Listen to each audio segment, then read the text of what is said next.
We back? I think we're so back. Hell yeah. We are so back, team. 6 hour live stream. There's a soft limit on Riverside, which is insane. They don't tell you that, so I had to restart the stream. But we're good.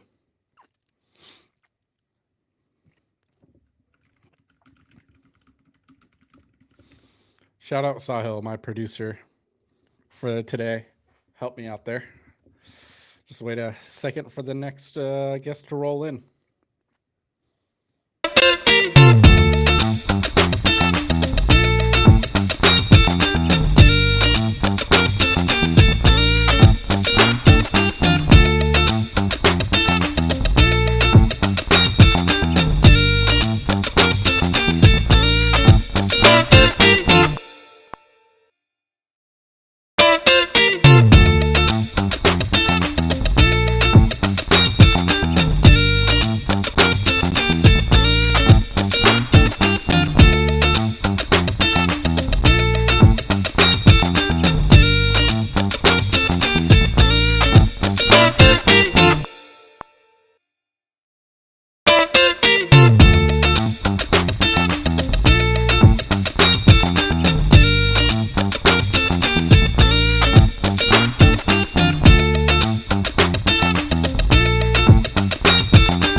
Tori, welcome. What's up, Welcome to man? the stream. Jamming doing? out over here, dude. Oh yeah, we got a little downtime, little music in between guests. So There you go. Sick. yes, How's it going? dude, we are moving and grooving. I just have to exhausted? reset. I'm getting there, but I'm good. I think I'll get a second win soon. Halfway done. I had to reset the stream. I didn't know Riverside there's like a soft limit. So like I had to like restart. How and then often? now 6 hours. So Oh, that's so it's not halfway a through. soft limit. That's, it's like, hey, dude, chill out. Yeah, go outside, touch grass. No, but no, they don't tell you that though. Like I found out the hard way once. Yeah, but anyway, I don't all think good many now. people hit the limit. Probably not. mean, Like we don't have to probably warn very many people about this. We've No, had that's true. two guys in the history of Riverside ever hit the 6 hour limit. You're one of them. Yeah, true. Well, thanks for coming on. Tori Appreciate is it, man. the head of acquisition at Dream Labs, and he was the co-founder of Mansion, and so he's been brand side, agency side. He spent hundreds of $1 million on Meta, on brands like Movement, Cuts, Liquid IV. He's a former police officer turned performance marketer. He's got his own brand from 0 to 8 figures in just 3 years. So you're here to jam about all things across the board on brand meta agency. Anything in particular top of mind for to start the new No, year? dude, I was gonna let you kind of steer the ship. You want to Oh. talk brand side? You want to talk agent side? You want to talk technical media buying? How do Yeah. you want to approach it? Cool. I got some questions. Just always curious. If I can, I just throw them out, or and let you cook, or No, I'm sure uh, as someone showed up with a PowerPoint, I'm sure they have. few people have had a few slides here and there. So I was like, there's no way I'm making a PowerPoint for yeah, this. no, all good. Yeah, totally optional. So for this, let's get started with like Black Friday, Cyber Monday wrapped up. Shipping cutoff for a lot of brands is literally like today, so they haven't got a chance to maybe plan ahead for next year. For on the agency side with your clients, or when you're like more on the brand side, like how do you approach looking at how you did for the year, and like what's that recap, what's the review, what do you look at, and then what do you take for next year? Like, Yeah. let's talk through that. Yeah, I think like anything in life, I think as you get older, you kind of figure this out. You got to say you did something well, even if it was a shit year. I know a lot of brands had tough years with tariffs and stuff like that, and a lot of stuff out of our hands to a degree. You got to look back and say what you did well, right? So that's the first thing. What do we do well? And then going into what can we do better, or what should those things, even those things you did well on, how could you have done better with those things? For example, Black Friday, right? Should we have pushed more? Should we have pulled back more? Saturday and Sundays to preserve ROAS, all those kind of things. So first thing we do is kind of go back, see where we could have been better. One of the big things we like to look at agency side with clients is wasted spend. How much did we spend on losers? Not, and everybody goes kind of into the hit rate and stuff like that. We kind of monitor it, not as much. Like we're more of a volume kind of play over here, right? Because you're trying to unlock personas, all that BS. But do you have to spend as much as you spent to try to know that it's a loser, right? Are there early indicators, cost per add to cart, cost per initiate checkout beforehand, that you didn't have to waste into, or should we have had rules in place? Things like that we kind of look at on the agency side for clients. Could we have forecasted better is a big one, right? Out of inventory happens, so yeah, just kind of taking a holistic view, kind of on that side for the brands. And then like an agency side, shit, when you own the agency, there's a million things you could have done better, right? Should have hired sooner, should have done this better, shouldn't have hired so and so, all those things. Yeah.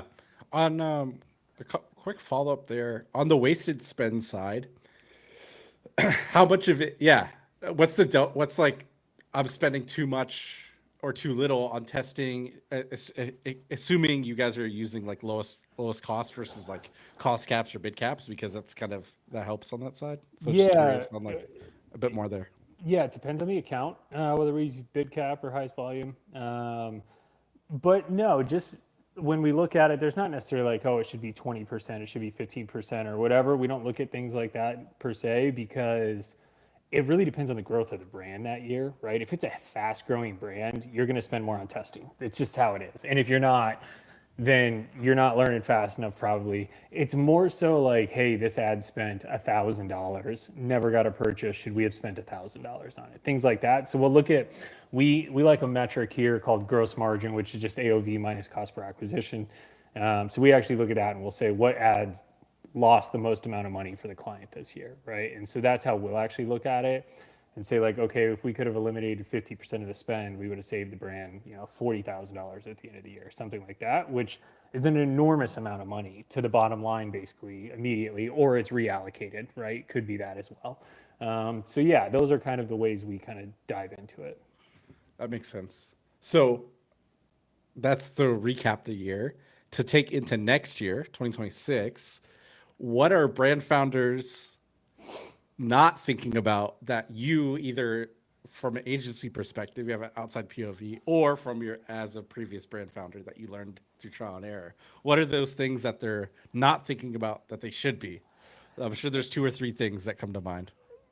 Yeah, I think the biggest thing I see is like brand scale is not adjusting efficiency metrics as scale goes up. I think that is one of the biggest faults of brands is they set like, hey, we got to be at a 2.75 ROAS, or EBITDA needs to be at 5% or whatever going into things. But as a brand scales, for example, like we have a couple of brands that did like 10, 15 million this year, second year in business, but they don't have to be as efficient at 30 million. And why is that? Because OpEx becomes a smaller percentage of the P&L. And a lot of people never readjust for that. They just go through and they're like, hey, it's got to be 2.7, 2.7, whatever it is, right? And they hold that forever. And instead of understanding, hey, listen, if OpEx is 35% of the P&L at 20 million or 10 million, right, it's only going to be, 12% at 30 million, right? Whatever it looks like. So you can adjust and become less efficient and actually have more cash flow as you scale. And a lot of people don't look at it that way. They just roll those numbers over every single year, and you actually inhibit your growth because you're not looking at readjusting the actual numbers, not necessarily the top line numbers, but more like, hey, your efficiency numbers. They don't readjust those every year. And it's never made sense to me that people don't readjust it. It's always like, what's revenue got to be at this year, and what's spend going to back out to? Yeah. Well, as you keep growing and scaling, you could probably get better terms with manufacturers, and you get those slight improvements on costs. So you get a few cents, a few dollars back that all adjusts and changes. So it adds up. So that's a great one. 100%. That's a great one. Okay. For heading into, are you mostly spending on Meta or on Google and TikTok or AppLovin, or just Meta? AppLovin's the only one we haven't touched with. Okay. Yet, shockingly. But yeah, Facebook, Instagram, TikTok, Pinterest, Reddit, Google, YouTube, Connected TV, Pragmatic TV. Yeah. All over the board. Sweet. Awesome. Is there any surprise as you look back from the end of the year? Any surprises, platforms that overperformed, underperformed, that you're not worried about as much for next year, or that you want to double down more on? Not necessarily platform by platform, but actually channel diversity is a big one that we show as a brand is more diverse on top of more channels. The overall performance just rises. Doesn't matter necessarily. So like instead of allocating $50,000 to Meta every day, having 30,000 there, 5,000, 10,000, right? You're shown on more channels. We actually show that the buying time, like the cycle, is not as long, right? It's tough to track, but obviously we have our MTAs and stuff like that, but it looks like the overall conversion lag or conversion cycle being on multiple channels is shorter. The window shortens. So that's something that's super interesting. So trying to diversify more brands this next year into connected TV. I think it's probably one of the most slept on channels. I think people think that it costs a lot of money to kind of advertise there, and it's like a $15,000 minimum for Mountain. Tatari's a little higher, like 20,000, but it's a very slept on channel, and I think it makes the brand look so much bigger than it actually is. And I think the biggest reason people don't go to it is they're like, oh, we don't have the creative for it. But if you look at a lot of brands, they still use 9x16 UGC, do a split screen, right? Put a QR code on one side, shit like that. You don't have to be shooting commercials here. No, it's the additional touch point. It's the minimum might be higher, but I think depending on our audience targeting and vertical and whatever, the CPMs are fairly comparable at times. Fairly comparable, and I think the net new reach, definitely, you're on it. And I think that's why the channel diversification works so well too, is as many segments as you want to put into Meta, you're going to still hit the same people. Your frequency is going to be high. So diversifying that, right? Your net new reach is just so much higher. So it's not necessarily the conversion window is shortened. It might just be that there's people being hit that have a shorter conversion window as well, right? Because everyone else you've hit on Meta has been hit 25 times by your ads, and they're like, we haven't bought yet. Yeah, makes sense. Okay. Is there a point where it's too early to diversify, or how do you help determine when that diversification should start? Because I'm sure there's a trap of no, you haven't tapped out Meta yet, and all this stuff. I don't think it's tapping out Meta. I think it's finding stability. If you can find stability and you can say, hey, if we put X amount of dollars in, we get X amount of dollars out, you're probably set up to try to diversify in some way, right? Now stability is different for every brand, right? That could be $1,000 a day on Meta and you probably want to stay there. But yeah, I think if you're spending anywhere over 50 to 100K, like you might be able to start tapping into some other channels. The problem is even like if you're spending 50K, you go spend 5 grand on TikTok, like are you going to show enough lift there, right? So you definitely still have to have the budgets to allocate elsewhere as well. And I try not to do this or that. It's usually like this and that, right? So I wouldn't take away from performance. It's more like, do you have the additional to add on? Yep. Okay. I think that makes sense to me.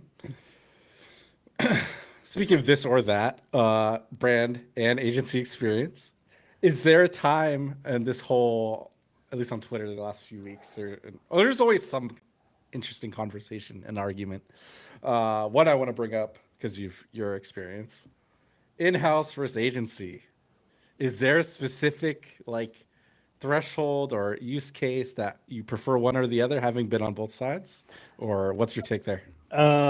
Yeah, so kind of from like the experience brand side is like everything starts in house, right? You're wearing every hat, you're doing everything possible across the board there, Yep, right? yep. And that's actually how I got my start on paid media. Is we couldn't afford an agency, and I ended up doing it, and then got really good and just kept running it.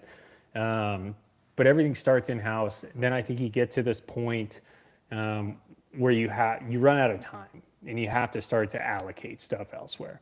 And then it seems like there's another point where everything comes back in house. And you're like, oh, we can just hire, right? We'll just hire some people, pay them, 90 grand, 100 grand, things like that, because it's cheaper than the agency model.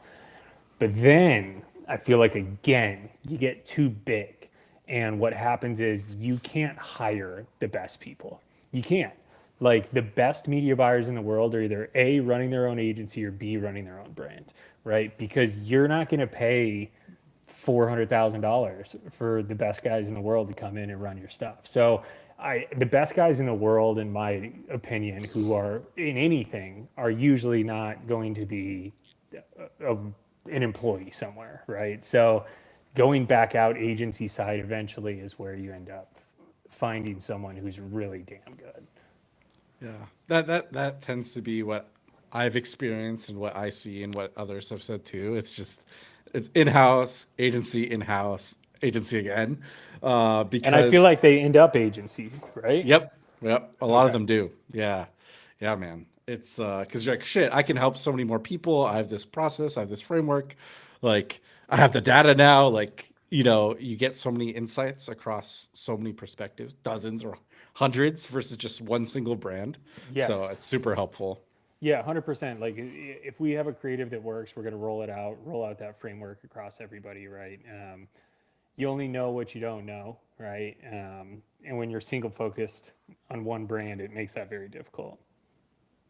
Yeah, absolutely. Okay, well, that makes sense. Andromeda, a big buzzword. I don't even want to. It Dude, was released forever ago. People hyped about it, yapped about it. But what eh, are you doing? yeah, Oh it yeah, got hot in September is the cool buzzword. It was released long before September, so I don't know why everyone was hitting on it then. We're not doing shit. We have access to the Facebook backend. We're in like the Disruptors program or whatever, so we have a couple clients in there, and so we're able to actually see that side by side comparison. We can just ask them and say, "Hey, send it over for us," and see it. Here's the thing: is their philosophy is if you put, let's say, hook 1, 2, 3, 4, right, that are all the same model, but the hook's the only thing that's different, right? They're saying it's basically just a shot in the dark of 1 through 4 of which one performs. It's not actually meaning that hook means anything. That's kind of what they're saying. Now, it could be true, but I'm going to still go with it. So if hook 3 worked, I'm still running with hook 3. So until shit falls off, I'm not going to fix anything. Now, I think there's different ways to think about this. And I think in general, we should be diversifying our creatives more and more on Meta anyways, right? There's certain structures we see when we are able to show more creative, performance is better.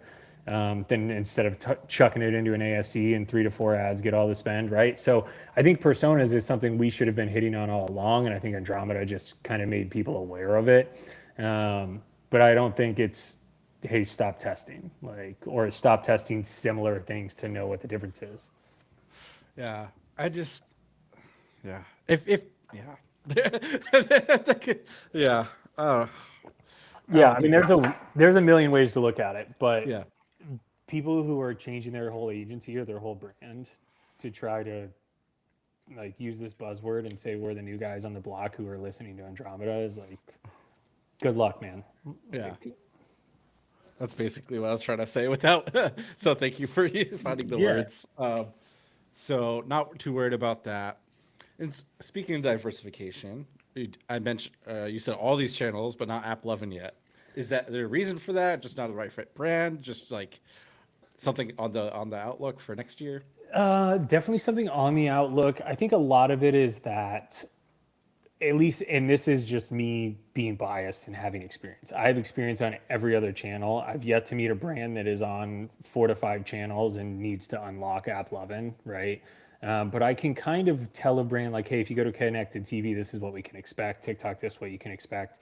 Most of our brands are spending 250 a week, a million a month, somewhere around there. So it's like, it's not, we can't go throw 10 grand on AppLovin or 20 grand on AppLovin and be like, oh, we're going to see this big impact, right? So it's like, we need to actually put some budget behind it. It's a scary thing to go tell a brand, hey, go do this, and not know what the results will be. Now, obviously, there's a lot of people who rave about it. I think it's, probably worth exploring for sure. But I'm in the field of like, if things aren't broke, don't fix it to a degree, right? It doesn't mean don't try new shit, but I think there's other places for our brands to currently go than the AppLovin world. Yeah, makes sense. It's hard not to buy into the hype and oh my god, everyone's talking about this thing. I'm missing out. It's like, well, maybe not. It's not for sure. So Haven't they been around forever too, though? Yeah, like they've been yeah, around forever. It's like yeah. every now and again people come back on like Taboola. They're like, "Oh shit, have you tried Taboola?" I'm like, "Yeah, Yeah. 1995, dude. Like, yeah, what are you talking about?" Yeah, dude. Yeah. I advertise on AOL, bro. AOL dial-up's making a comeback. No, it's kind of silly, but Have I you? guess Have you been on AppLovin? no, I've not. Okay. All good, but it's something that I think it makes it's probably less important for all brands, but it's probably really important for some brands. I So can see that. if you have the right industry, if you have the right demographic, then and you're seeing diminishing returns, or hey, we're tired of spending all this creative testing money, we have CRO dialed, like just maybe you've reached your natural limit. I don't want to that whole thing There you on go. Meta, A little but natural CAC, dude. You're gonna throw a little natural natural CAC. CAC. No. I'm putting my natural CAC away. But we go to App Lovin. It could make sense. Like, and it's not like, oh, Meta creative on TikTok's not gonna work, depending. But like TikTok creative can work on Meta, probably. So App Lovin is probably like they're used to seeing shitty ads, is Yeah. what some people are saying. So like, cool, you got this like cracked Meta ads, TikTok ads. You throw on App Lovin, yeah, you're probably like decent starting point already without a huge like, oh, I need a whole new team, I need a new buyer. It's like fairly seamless transition. Yeah, I Is my think kind of that's understanding. Yeah, you kind of hit the nail on the head for me. Like, I think that's the point of like, if you're already seeing the performance you want, to be like, hey, go allocate budget over here, right? Without knowing, like I said, I know connected TV, I know TikTok, I know how these are going to perform. For me to tell you to go allocate budget with me not knowing and you not needing it, I don't know if it's there. Yeah, makes sense. Makes sense. Okay. You've been around for quite a while in the game. What's your take on AI? What are you using it, not using it for certain things? Would love Yeah, to just hear a little bit. using it all over the place, man. Agency Sick. side, like inside, internal agency side, used all over the place, right? Used for a million things a day. It could be copywriting, could be, and like everything has to get checked, but it gives you the good template and a good baseline to start there. Could be for brief writing, analyzing things. Obviously, it's really good with data, which is great. But still have to Q&A it with our data analyst and make sure everything's accurate as well, because that can fuck up. So it's like you still need to gut check it, but it can get you a couple hours ahead on things, which is great. We are also working with, I think he's an AI engineer. I don't know what the title is yet of like an AI creative person, but we're working on that. Right now it's very close, I feel like, to where I think it's hard for us because we can still tell everything's AI creative wise, but like I've asked people, I'd be like, hey, what do you think of this creative? And they're like, oh, like looks good, blah, blah. I'm like, did you know it was AI? And they're like, no, we didn't. And so like, I think you're getting there where you can start to like kind of push the boundaries with it and still kind of get away with it. So we're going to test some of that coming into 2026. We're rolling it out. And then we have another big one that I'll end up saving, but it's basically an AI landing page builder that can build landing pages in minutes. We're working with another agency who has it. We're beta testing it, and it's basically reads the back into your website, spins up a landing page in a couple minutes, lets you test headlines very quickly. And it only links to the Meta URL. So it actually identifies the Meta URL and then splits test only from Meta. So it doesn't mess anything else up. So you can actually align the creative with the landing page immediately. So you could have 100 landing pages instead of us trying to do it on our side, which is very complex. And a lot of time, very time consuming on that. This will do it in seconds for us all day long. So that's currently in beta. I'll end up announcing that and let people roll onto it when we're pretty sure about it, but it's pretty sweet. Dude. I've resisted it initially, but dude, I'm all for it, dude. AI, like, I'm still human. I'm still me. I'm still like, I have my strengths. There's a lot of shit I'm not good at, and AI helps so much with that stuff. And you just go faster. Oh, yeah, it's so cool to hear, man. Yeah, the landing page stuff is sick because that's like the biggest holdup for like brands of like, oh, I need to get a developer, I need to get so and so. No, it's like, no, this does everything for you immediately. So that's probably the coolest thing we've used with AI so far. Yeah, that's how we eventually will get real, like actual personalization. Is like because Meta has all that shit in their black box. Yeah, you have that. They know what ad's gonna work on which people. But once you start getting to the right landing page, rather than, hey, I have this 5 reasons why listicle. Once you start able to like actually get to those like individualized, personalized landing pages at scale, like you said, without spending $2,000 or however the fuck everyone charges like per page, that's where things are gonna get interesting. Yeah, it's sick. It changes the images out, everything for people immediately. So it's like you could type in like create me a UGC style landing page, model it after this website, and change the headline to this, and it'll do it immediately. It's so sweet. Sick. That's so cool, dude. Yeah, I can't wait to look at it, share, check it out when it's ready. Any last quick thoughts before heading into next year, end of this year? Any hot takes you want to fire off? Hot takes. Anything you've seen you really agree with, or anything you see you're really against recently that we haven't yet discussed? Highest volume, lowest cost per squid cap, right? There's no wrong or right. You can do whatever the hell you want. Both of them scale. There's difference. I actually use both of them in most accounts. Just for different reasons. I think that's always a funny one. Attribution window is always a funny one to me now too. I'm like, you can break it down by every attribution window. They know who's buying at what time frame. Just give them as much data as they want. Who cares? So yeah, I mean, there's a ton of shit. I think the biggest one that I would say is I've learned agency side and brand side is agencies who don't forecast. And Taylor Holiday's hit on this for years, right?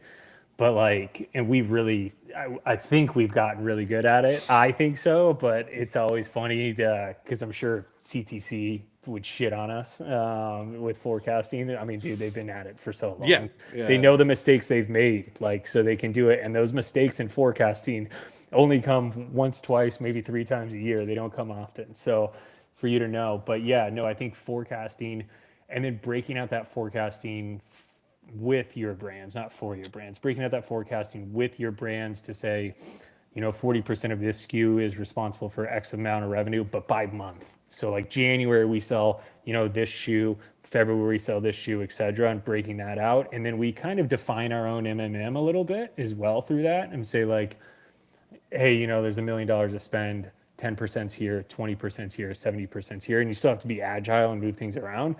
But it just gives you that target, and basically our forecasting sheet from that point forward becomes our weekly or our daily tracker of it. Just automatically APIs and says, hey, you're above target or you're below target, right? But I think having that and with seasonality factors in there just gives you so much confidence and know that you're doing the right shit instead of guys who don't forecast and you're like, okay, should we push? Should we pull? Should we? Well, you know, look at the forecast. Where are you at? Like, right? Yeah. So I think it fixes a lot of that guessing game.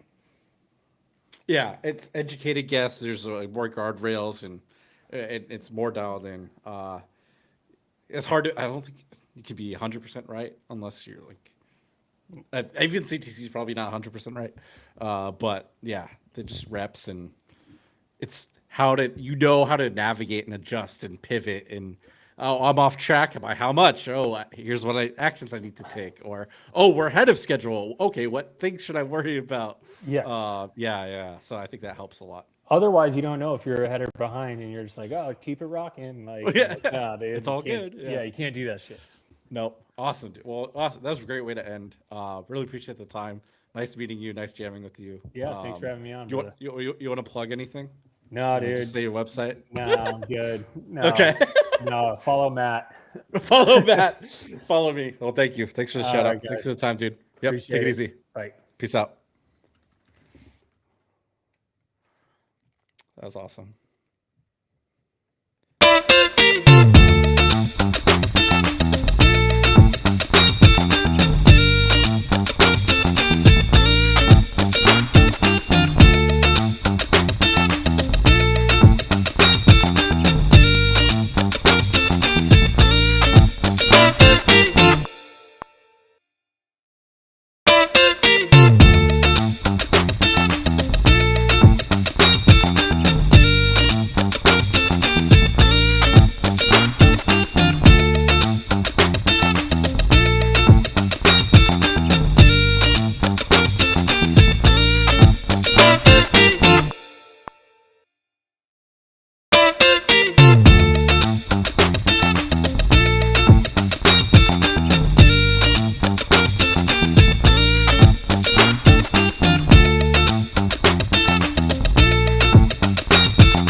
Hello.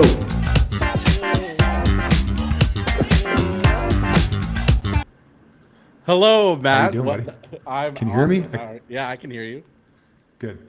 Great. Can you hear me? too. Awesome. Yeah. Thanks for joining.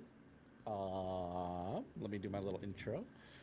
Matthew Holman, great name, aka the Subscription Doc, is the founder of Subscription Prescription and former head of growth at QPilot. He's obsessed with getting subscription e-commerce right, from offers that convert to retention strategies that stick.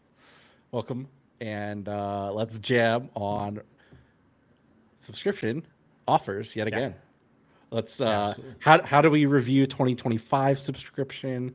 What do we take forward with us to next year? What's our approach? What's our plan? Yeah, absolutely. I got a little presentation put together. Ooh. I just dropped that in the chat. Yeah. That I think walk through. I presented a version of this at a conference recently. So let me see if it'll let me. You should be able to share. Or do you want me to share? Or do you share want to screen? I can do my screen. Yeah. Okay, awesome. Cool. Perfect. Let's see. Are you seeing this okay? Yep, I got you. Okay, cool. All right, so subscription best practices. So I've got a few things I kind of want to walk through on just some opportunities here that brands should be focusing on. I think the biggest thing to get right is around the offer. So that's what we're going to be spending most of our time. And I've got a little bit of a brand highlight here. One of our clients, Just Ingredients, they're a massive brand out here in Utah. They do a ton of stuff with supplements, beauty, healthcare, like across the board.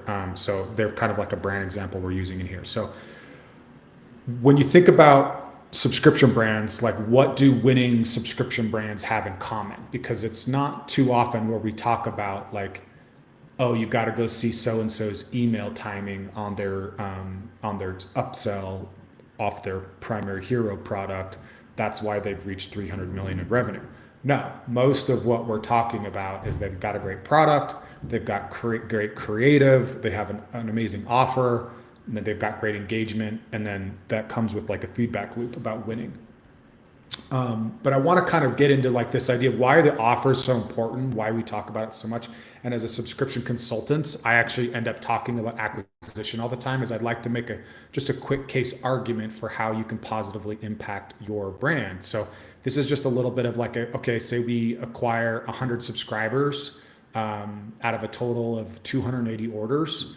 That's a 35% subscription opt-in rate, right? And let's just say, for sake of argument, you have a 5% site conversion rate. So in month one, you're getting 100 subscribers, okay? And then based off of these metrics you can see on this chart right here, it kind of goes through, say you've got, this is decent retention, right? Like month one renewal rate of 85% is pretty good, 82%.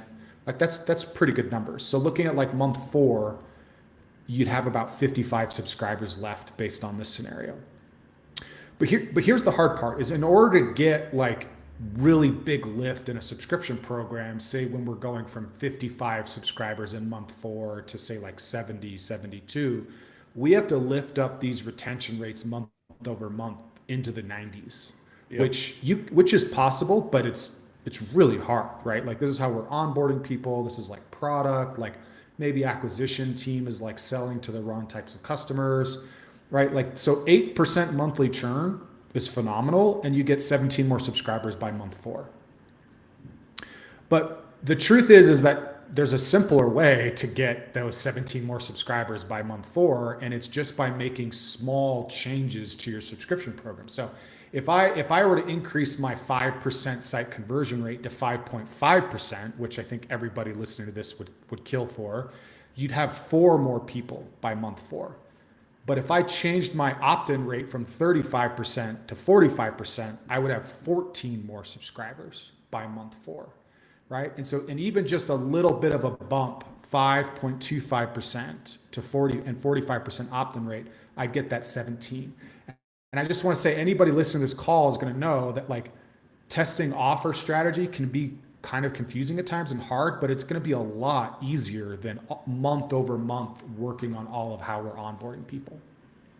And so some of the ways that we look at this is we get into a great offer for subscriptions combines both design and value. So design is what causes the offer to look appealing, what makes it easy to understand, what makes it kind of pop. And then value is what makes it irresistible. We're giving customers something they truly want and packing as much value as possible into there. And I like Magic Mind as an example for that, right? They just pile and pile on everything that goes into that subscription.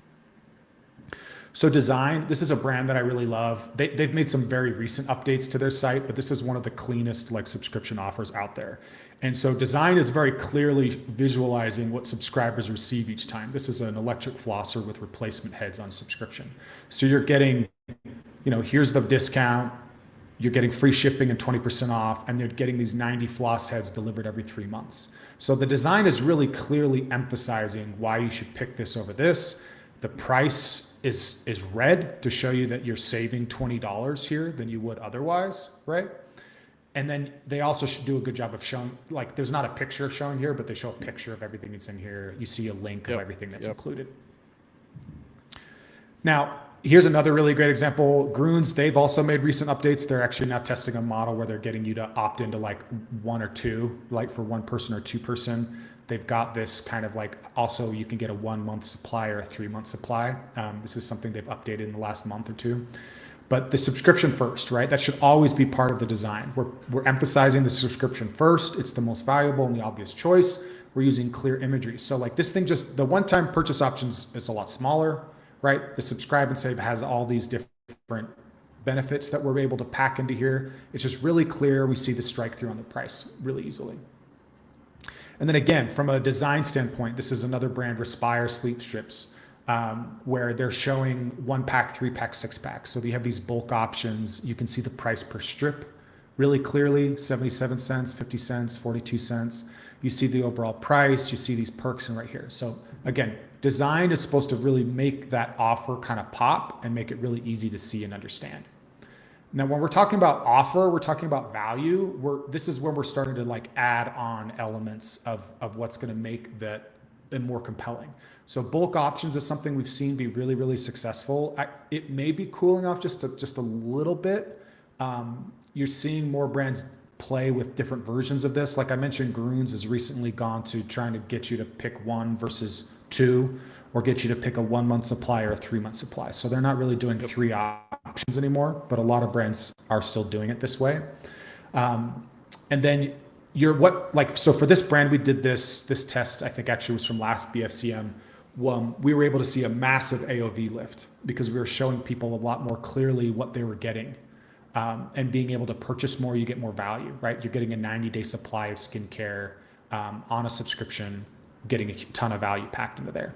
So some similar other options or ideas to think about when we're talking about offers, like gift with purchase is a really proven lever. ButcherBox has been doing this for years. You're probably all seeing ads for this right now. You're seeing a free turkey around Thanksgiving, free ribeyes for a year, free chicken wings, all these things.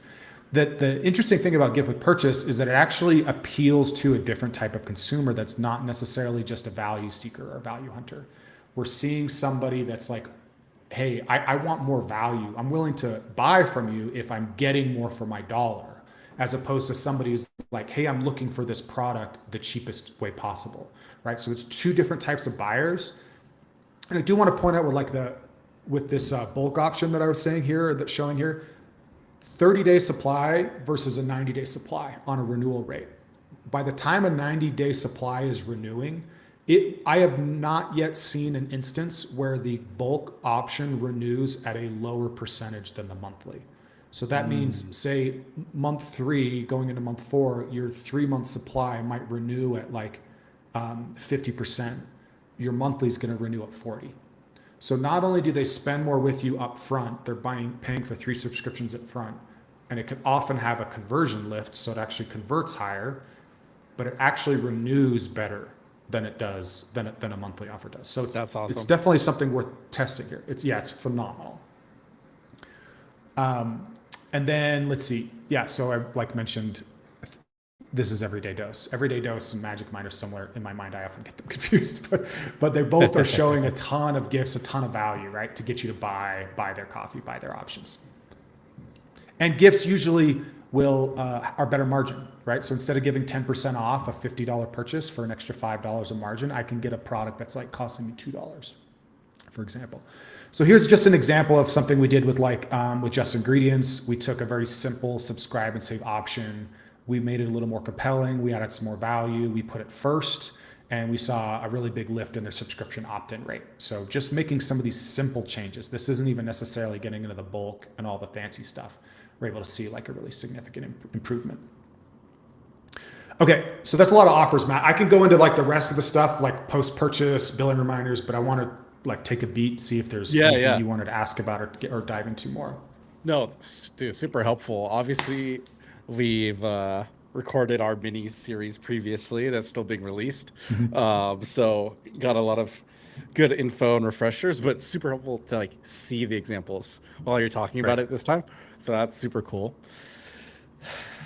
The How do- fun I- part is, the funny thing is now that I'm looking at, I think a lot of those brands I use as an examples in the last month or two, because I put this together in September, have updated their website. Yep. So you should look at this presentation, see what they've done in the past, and now see what they're testing, because it's really interesting to see some of the direction of where brands are going with that. That's and, right. And those are a lot of those examples aren't brands we currently work with, but yeah, it's really cool. So just the one thing I would have then is, I think I asked you in the episode, but on offers, but like, how do you even decide like what offer you should be like testing and trying out? Like besides, hey, get it get it every 30 days. Like, should you get bulk or free gifts, or do you just like, how do you like even narrow that in? How do you like? Yeah, I think for me, it's the analogy I like to use is I like to think about every brand out there is like on a skateboard or a bike, and they see the Tesla and they want to all become Tesla engineers, right? And so what I'm talking about is like so Groones is growing really fast. Rise Superfoods has been around for a long time, right? And then you see other brands that are just like on rocket ships. It's really difficult to recreate everything that they're doing with the right mix of technology and offering and marketing strategy. So instead of trying to build somebody else's program, the idea is I would look at what you're doing already and what has had some success for you or not. And so that's why I say like very simple things from a design standpoint. Are you prioritizing the subscribe and save offer? Are you making it really clear visually that there's more value here than there is with the one-time purchase, right? So that's step one. Make sure you just punch that up a little bit. Look at how other brands are creating that contrast. Look at mobile first, what's showing up like as high as you can. That's step one. Step two then is let's start looking at either look at bulk options or gifting. You can do them together, but I would look at one of those two options to see about how we can increase subscription take rates. So instead of like, hey, let's try testing a higher discount, it's like, hey, how about we test, instead of going from say 15% to 20 or 25% off to try a subscription, what if we added a free gift, right? So if you're selling coffee, that could be something as simple as a mug. Like a really common one is those little mixer sticks, right? Like if you have other products though, like you already have a built-in gifting catalog. So it's like if I'm selling sleep supplements, but I also sell like some kind of perk or energy drink for the morning, like why not I give one or the other as a free gift option, right? To see. And so that's where I see like a really big opportunity. In fact, most brands like are developing products to supplement their hero products for that very reason, for upsell purposes. But you can also use anything you might put in an upsell, you can put into a gift with purchase strategy. The bulk option one's a little bit trickier, but even just simply offering somebody the option of like, hey, do you want a 1 month supply or a 3 month supply? Right? Because you can offer that to both one time and subscribe and save customers if you want. You can say like, hey, if you're buying a 1 month supply with no subscribe and save, there's no discount. But if you buy a 3 month supply with no subscribe and save, we're going to give you 10% off. And then if you subscribe and save, you get an extra 10% on top. So the 1 month supply is now 10% off. The 3 month supply is now 20% off. So there's actually really easy ways to show that dynamically. In fact, some of the examples I was showing are doing that. A lot of brands are doing that now. That's where I would look at my next option.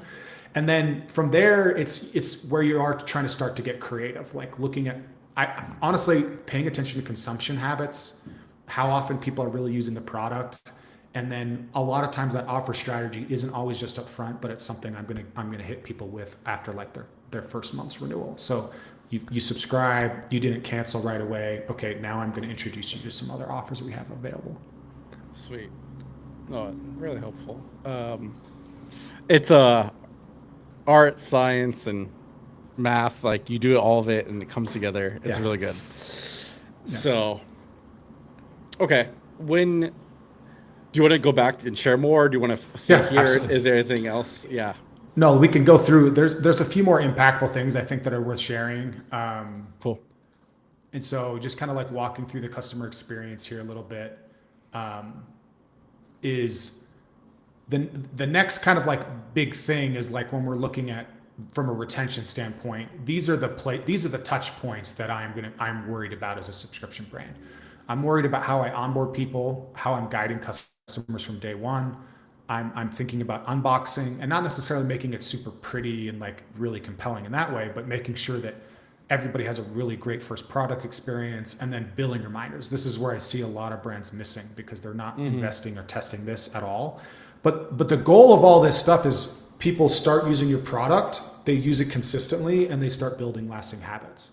So one of the simplest things, like I bought a sleep supplement a year ago because I'm a big, like I have sleep issues. I take a lot of Delta 8. So I test sleep supplements out periodically. So I buy this one, somebody I meet off of D2C Twitter. I get the bottle. It's something, it's like this cup of hot cocoa, and there's nowhere on the jar or anything where it says what time I should take it. So I DM the founder on Twitter, like, hey, what time should I take this? And he's like, oh, an hour before bed. So it's like simple things like that I've seen, Matt, so many times, even from like brands that are doing like 30, 40, 50 million. Like, what are best practices here? Like what does that look like? And so you can put those into onboarding emails, which I think I've got a bunch of. So a great onboarding email is like clarifying how the subscription works. Here's your perks, here's your benefits, here's what you're going to get. We're going to educate you on how to use the product successfully. We're going to connect with stories either from the founder or from where we're sourcing our ingredients. We're going to talk about our community. We're going to talk about other lives that we've changed or impacted. And then we're also going to mention like our perks and benefits that you get. So I've actually got a template. I've got a link to this presentation that I'll have for you. It's at the end. Perfect. Awesome. And I dropped the link in the chat. But I've got like a Google Doc with like 10 different email examples, like templates Amazing. you can use and just drop into ChatGPT with your brand and rewrite them. But and the other thing is like on this timing wise, most email agencies like to drag this out for like 30 days. This is like the first 4 or 5 days. You're going to hit them with 4 or 5 emails in 4 or 5 days. And then once the product gets delivered, you're going to hit them with a best use FAQ email again. That way, there's no question. You got delivered today. The email's getting delivered, making sure you have a really great first product experience. Amazing. Here's some examples of like showing like, hey, this is perks around like how the email works. Here's how you manage your subscription. I love Mars Men because they're just so on brand with like, here's the mission. Here's how you're going to improve your testosterone. So it feels very much like on brand onboarding for them. Unboxing. This is some matcha tea that I bought 2 years ago. And I just loved this instructions because it was very simple to show you like how to make your great first cup of matcha, because there's a few different ways you can do it.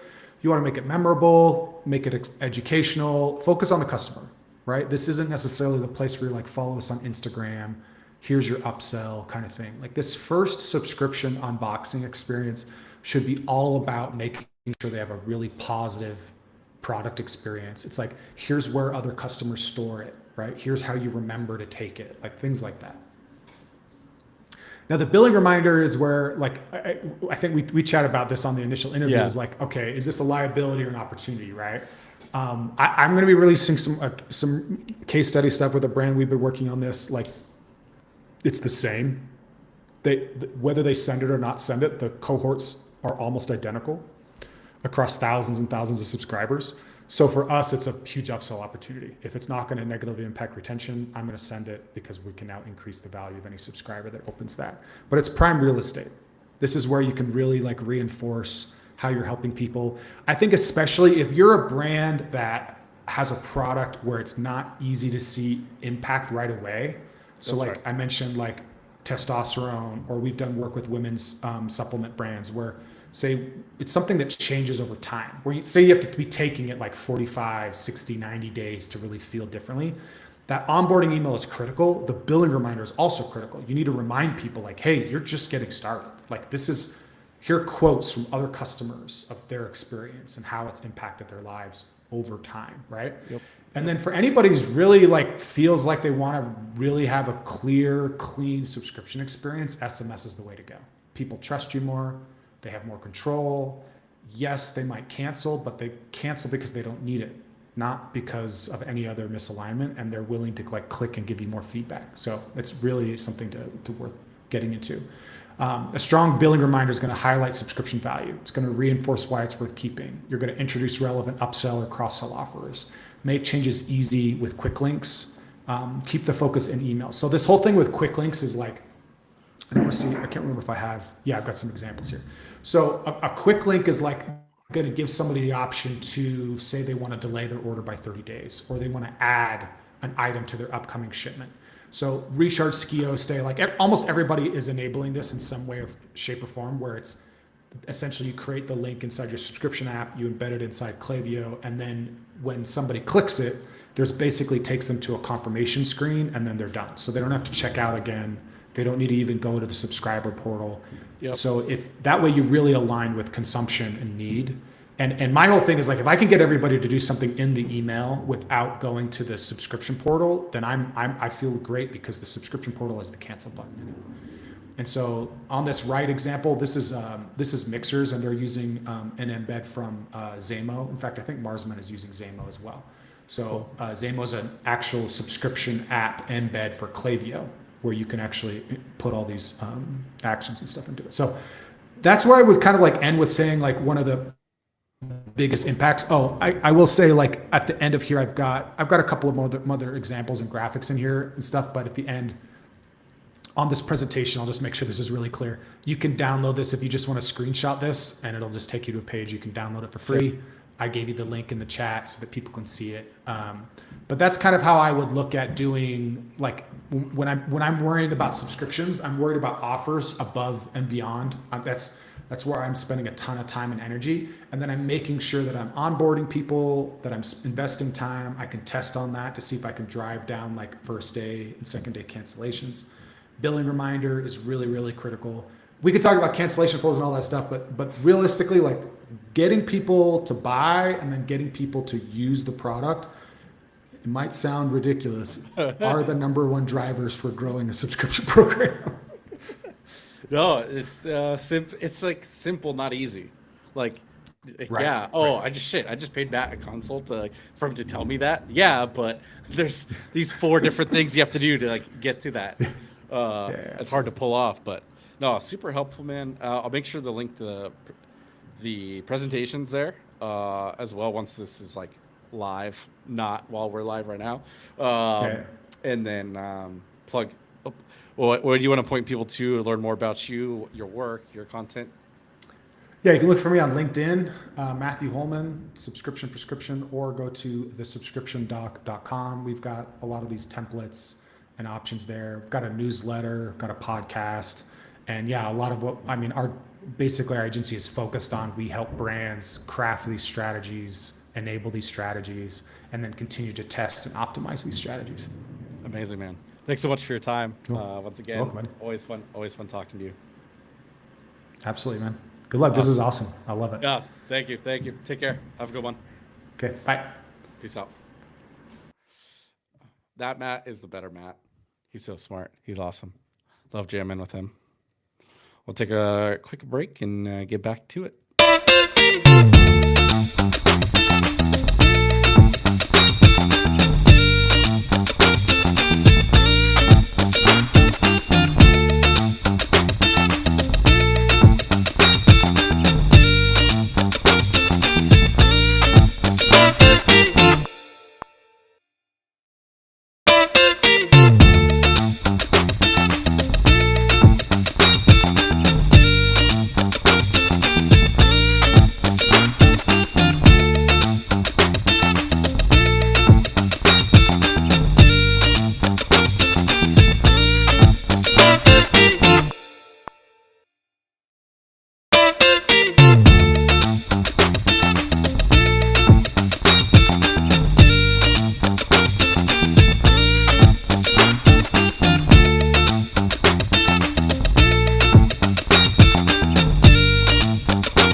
Sarah. Hi. Hi, you're early. Welcome to the I try to stream. be early to these things because let me just tell you, I have had tech issues today. Like Oh, Stripe no. was down and like all this stuff. Stripe, Google Meet, all of them. I was like, Jeez Louise. technology. So I made sure I was early for this because I was like, Hey. something's gonna happen. Yep. No. You're always prepared. Good to see you. It's Good been to see forever. you. It's been way too long. How are you? I'm good. I am 7 hours in. You are you're guest 15, so no pressure. Okay, no pressure, no So, pressure. so How's your we got- coffee holding up? I've had That's a, no joke. a water. Apparently I've had 2 coffees, and I got a monster here for the afternoon. So I'm good. Oh my I'm rocking and God, rolling. You're crushing it. It's not easy to do these type of things. So props to Matt today. You're crushing Thank you. I am doing what I can. I'm trying to stand out in the age love of it. AI. Trying to be a human. Oh my God, I love it. I love it. Let me do your little intro.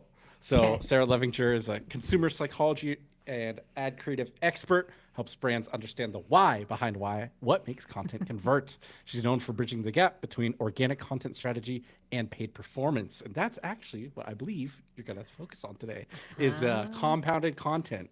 So set the stage, define it. What does it mean? And then we'll go from there. Okay. Yes. I feel like this is one of those topics that I'm going to try and squish into 20 minutes, but it could take like 4 hours to dissect. So compounded content. This concept has actually been around for a while, and I've been thinking about it since early 2024 when we started seeing a lot of messages on Twitter and from Meta and all over the place that were talking specifically about the fact that you have to have diversification. Everything was like diversify. Last year, especially, was all about the Yep, diversification message. Now, the tough part about it is because I think people just kept taking little bits, right, from the internet. Nobody really defined it, what diversify meant. And so we kind of latched onto the idea that diversification means format, right? And that as long as like we kind of have a little bit differences in the formats, we should be all right, which is technically true. But the problem with that is we also just diversified literally everything. So overnight, I found that people had like a crap ton of messages dumping into their systems without any clear direction for them. We were kind of like trying to cherry pick all of these different concepts or all of these different like insights and things from our post-purchase surveys or like from our research, whatever it is. And we were just kind of throwing them in there. Like this is diversify, right? The toughest part about this is, and this is something I truly believe, marketing, what's the best way to say this? It should be boring to the people internally, but it should be obvious to everyone else. If you're doing marketing correctly, you should be repeating the same messages over and over and over and over till you get sick of it. And the reason for that is because marketers, we see 100% of our content all the time. Customers see like 1%. Like they're not seeing literally anything you post. And I feel really bad saying this to the marketers who are like, I spend my entire week generating content. What do you mean they're only seeing 1%? They're only seeing 1%. The toughest part about this too, I think, is because they're seeing such a fractional piece of what we generate, their memory of us is so slim. Like they don't remember us very well. And this is where I think this compounding content idea is going to be kind of big in 2026 because it's not about posting more. I think it's about holding the same message long enough for memory to kick in. So great example of this, right? Hold that same message long enough for the memory to kick in. Great example of this. Everybody kind of already knows like what Coca-Cola sells. They don't really have to say anything anymore because the feeling, the vibe that they've been communicating, they've been doing since the 1920s. Same message over and over. And like they never get off of it because they know over time, if we expose you to enough of this stuff, you'll remember who we are and you'll reach for a Coke when you're at a basketball game or when you're at the park with your kids or like whatever it is, right? So repetition of message is going to be kind of critical. And that starts with compounding content. So Amazing. do you want me to go deeper into this? Great, Okay. No, great foundation. That's a great starting point. D2C and ecom, we often get stuck in direct response. How do I get them to buy today? Yes. And it's like, you can do that sometimes, but not. You want that memorability. You want to be able to recall you when something in their life happens to trigger them to, I need this product. Oh, I know the solution. 100%. It's this 1 or 2 brands I remember. Is that basically a good? Yeah. Yeah, It's okay. recall building. It's Yep. just recall building because there's too many of us in here now. There's so much saturation for every single marketer and every single industry that I'm like, it's too difficult for me to decipher between one or the other. And I did this with a brand a couple weeks ago where we put all of their competitors' ads and all of their ads in like in like a whiteboard, and it was like, I can't tell the difference. Like, I can't tell the difference between you and everybody else. And this Well- this goes for a lot of even the big brands. Like if you put them side by side, I'm like, I can't tell which one is which. Nope. Happens all the time. So yeah, this comes down to repetition.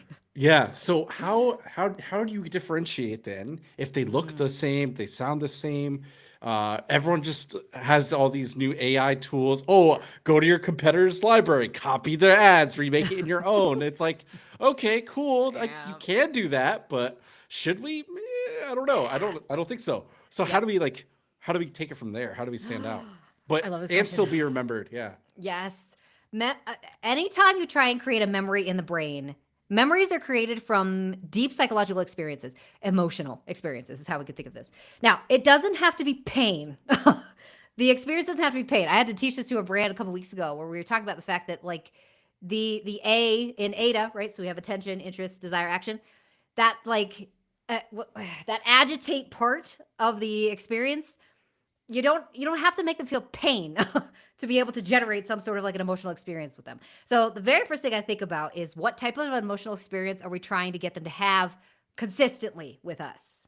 For Coke or Pepsi, whatever it is, they're trying to get a pretty happy experience. Every time you drink a Coke, you feel good, right? For Starbucks, they're trying to get this kind of like chill, super vibe, like perfect work at like space kind of a vibe, right? Like experience every single time. So whatever your brand wants to capitalize on emotionally, you have to pick that and start there. The second thing I would say, if you can, and I know a lot of brands can't do this because they're fully branded now, if you can change how you look, that's probably the best place to start and one of the cheapest ways to start differentiating. Because if you're all using the same color green in the industry, you all look like one brand. It's one blanket brand across the board. The brands that get attention, Liquid Death is a great example of this, are the ones who are like, why is there a skull on this can? You're water. Like everybody else in the water industry was like beautiful bottles, real plastic see-through so you could see the clarity, thank you, of the water. Every water brand in the industry looks exactly the same, except for Liquid Death.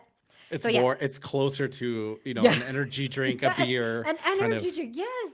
And I've seen this. What do they call it? There's a specific word for it, and I can't remember what it is. But it's when they take a product or a package from a different industry and use it in one that it was not meant for. So I've seen this with chapstick. They're like big, giant chapstick tubes that like dump out candy, but it looks like chapstick. Mm. Stuff like that. I'm just like, if you can take something that just doesn't belong and stick it in your brand, you'll have a lot easier chance of getting that memory recall.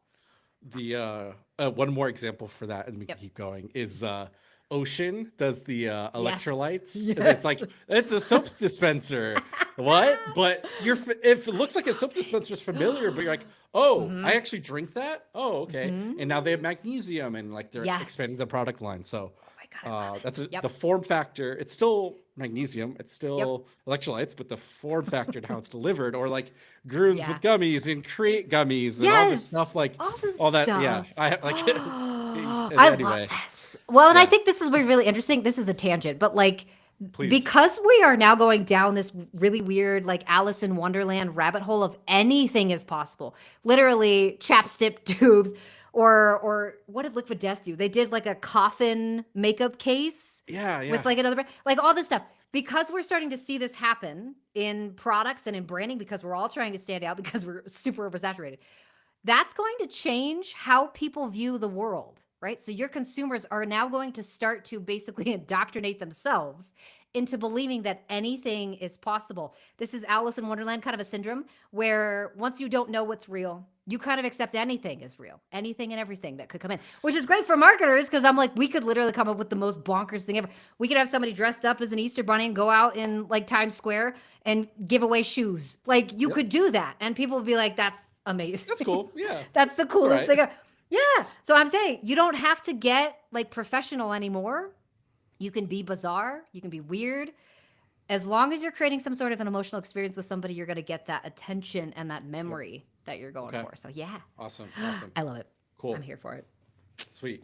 So you need to stand out. It's not just volume and diversity. You need to repeat yourself until you get sick and tired because the Yep. market doesn't remember or care enough yet. How what form factor, the visual Yes. design. Yep. So I'm kind of just Yeah. what's next? Like what's the Yep. next step? What's the next phase? What's Yeah. the next thing? My goodness. So tactically, how do you do this, right? Sounds great, Sarah. Like, how the hell am I supposed to become Liquid Death? So, Yeah. very first thing we need to figure out is what will not change. Go sit down with your team this week, and I do this with brands. If you guys want help with this, just DM me on Twitter. Go sit down with your team and decide what will never change in our brand. Who are we? Who are we for? What are we against? What's like the core belief or promise that we can kind of communicate to people? Something that's never, ever going to change, no matter how many years you're in the business. Go figure out that list. So that's step one. Step two, then, is to take that list and decide every single month, which is typically, I'd say build these out to about 4 to 6 weeks. Every month, what kind of message are we going to push forward based upon what our customers are currently interested in, right? So this is one idea, one campaign for this specific time period of the year, and it's going to be anchored to all kinds of things like seasonality and packaging and like products, all kinds of things. But this is going to be one idea that's like locked in. You don't change it. For the month of January, this is the messaging we're pushing forward.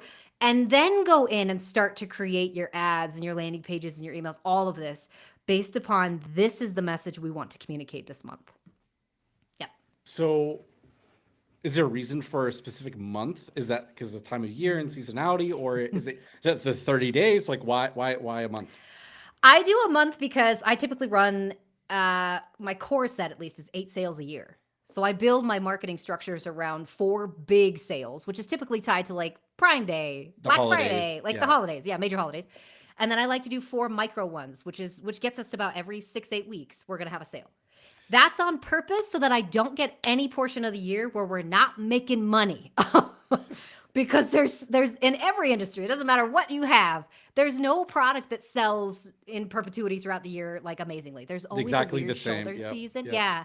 And that goes for like consultants. Like all I do is marketing stuff, and I still have shoulder seasons where it's like nobody's buying anything, which is normal. Totally fine. So in general, I like to do promotions every 6 weeks, plan it around that. That way too, I can start to prep for next campaign 6 weeks early.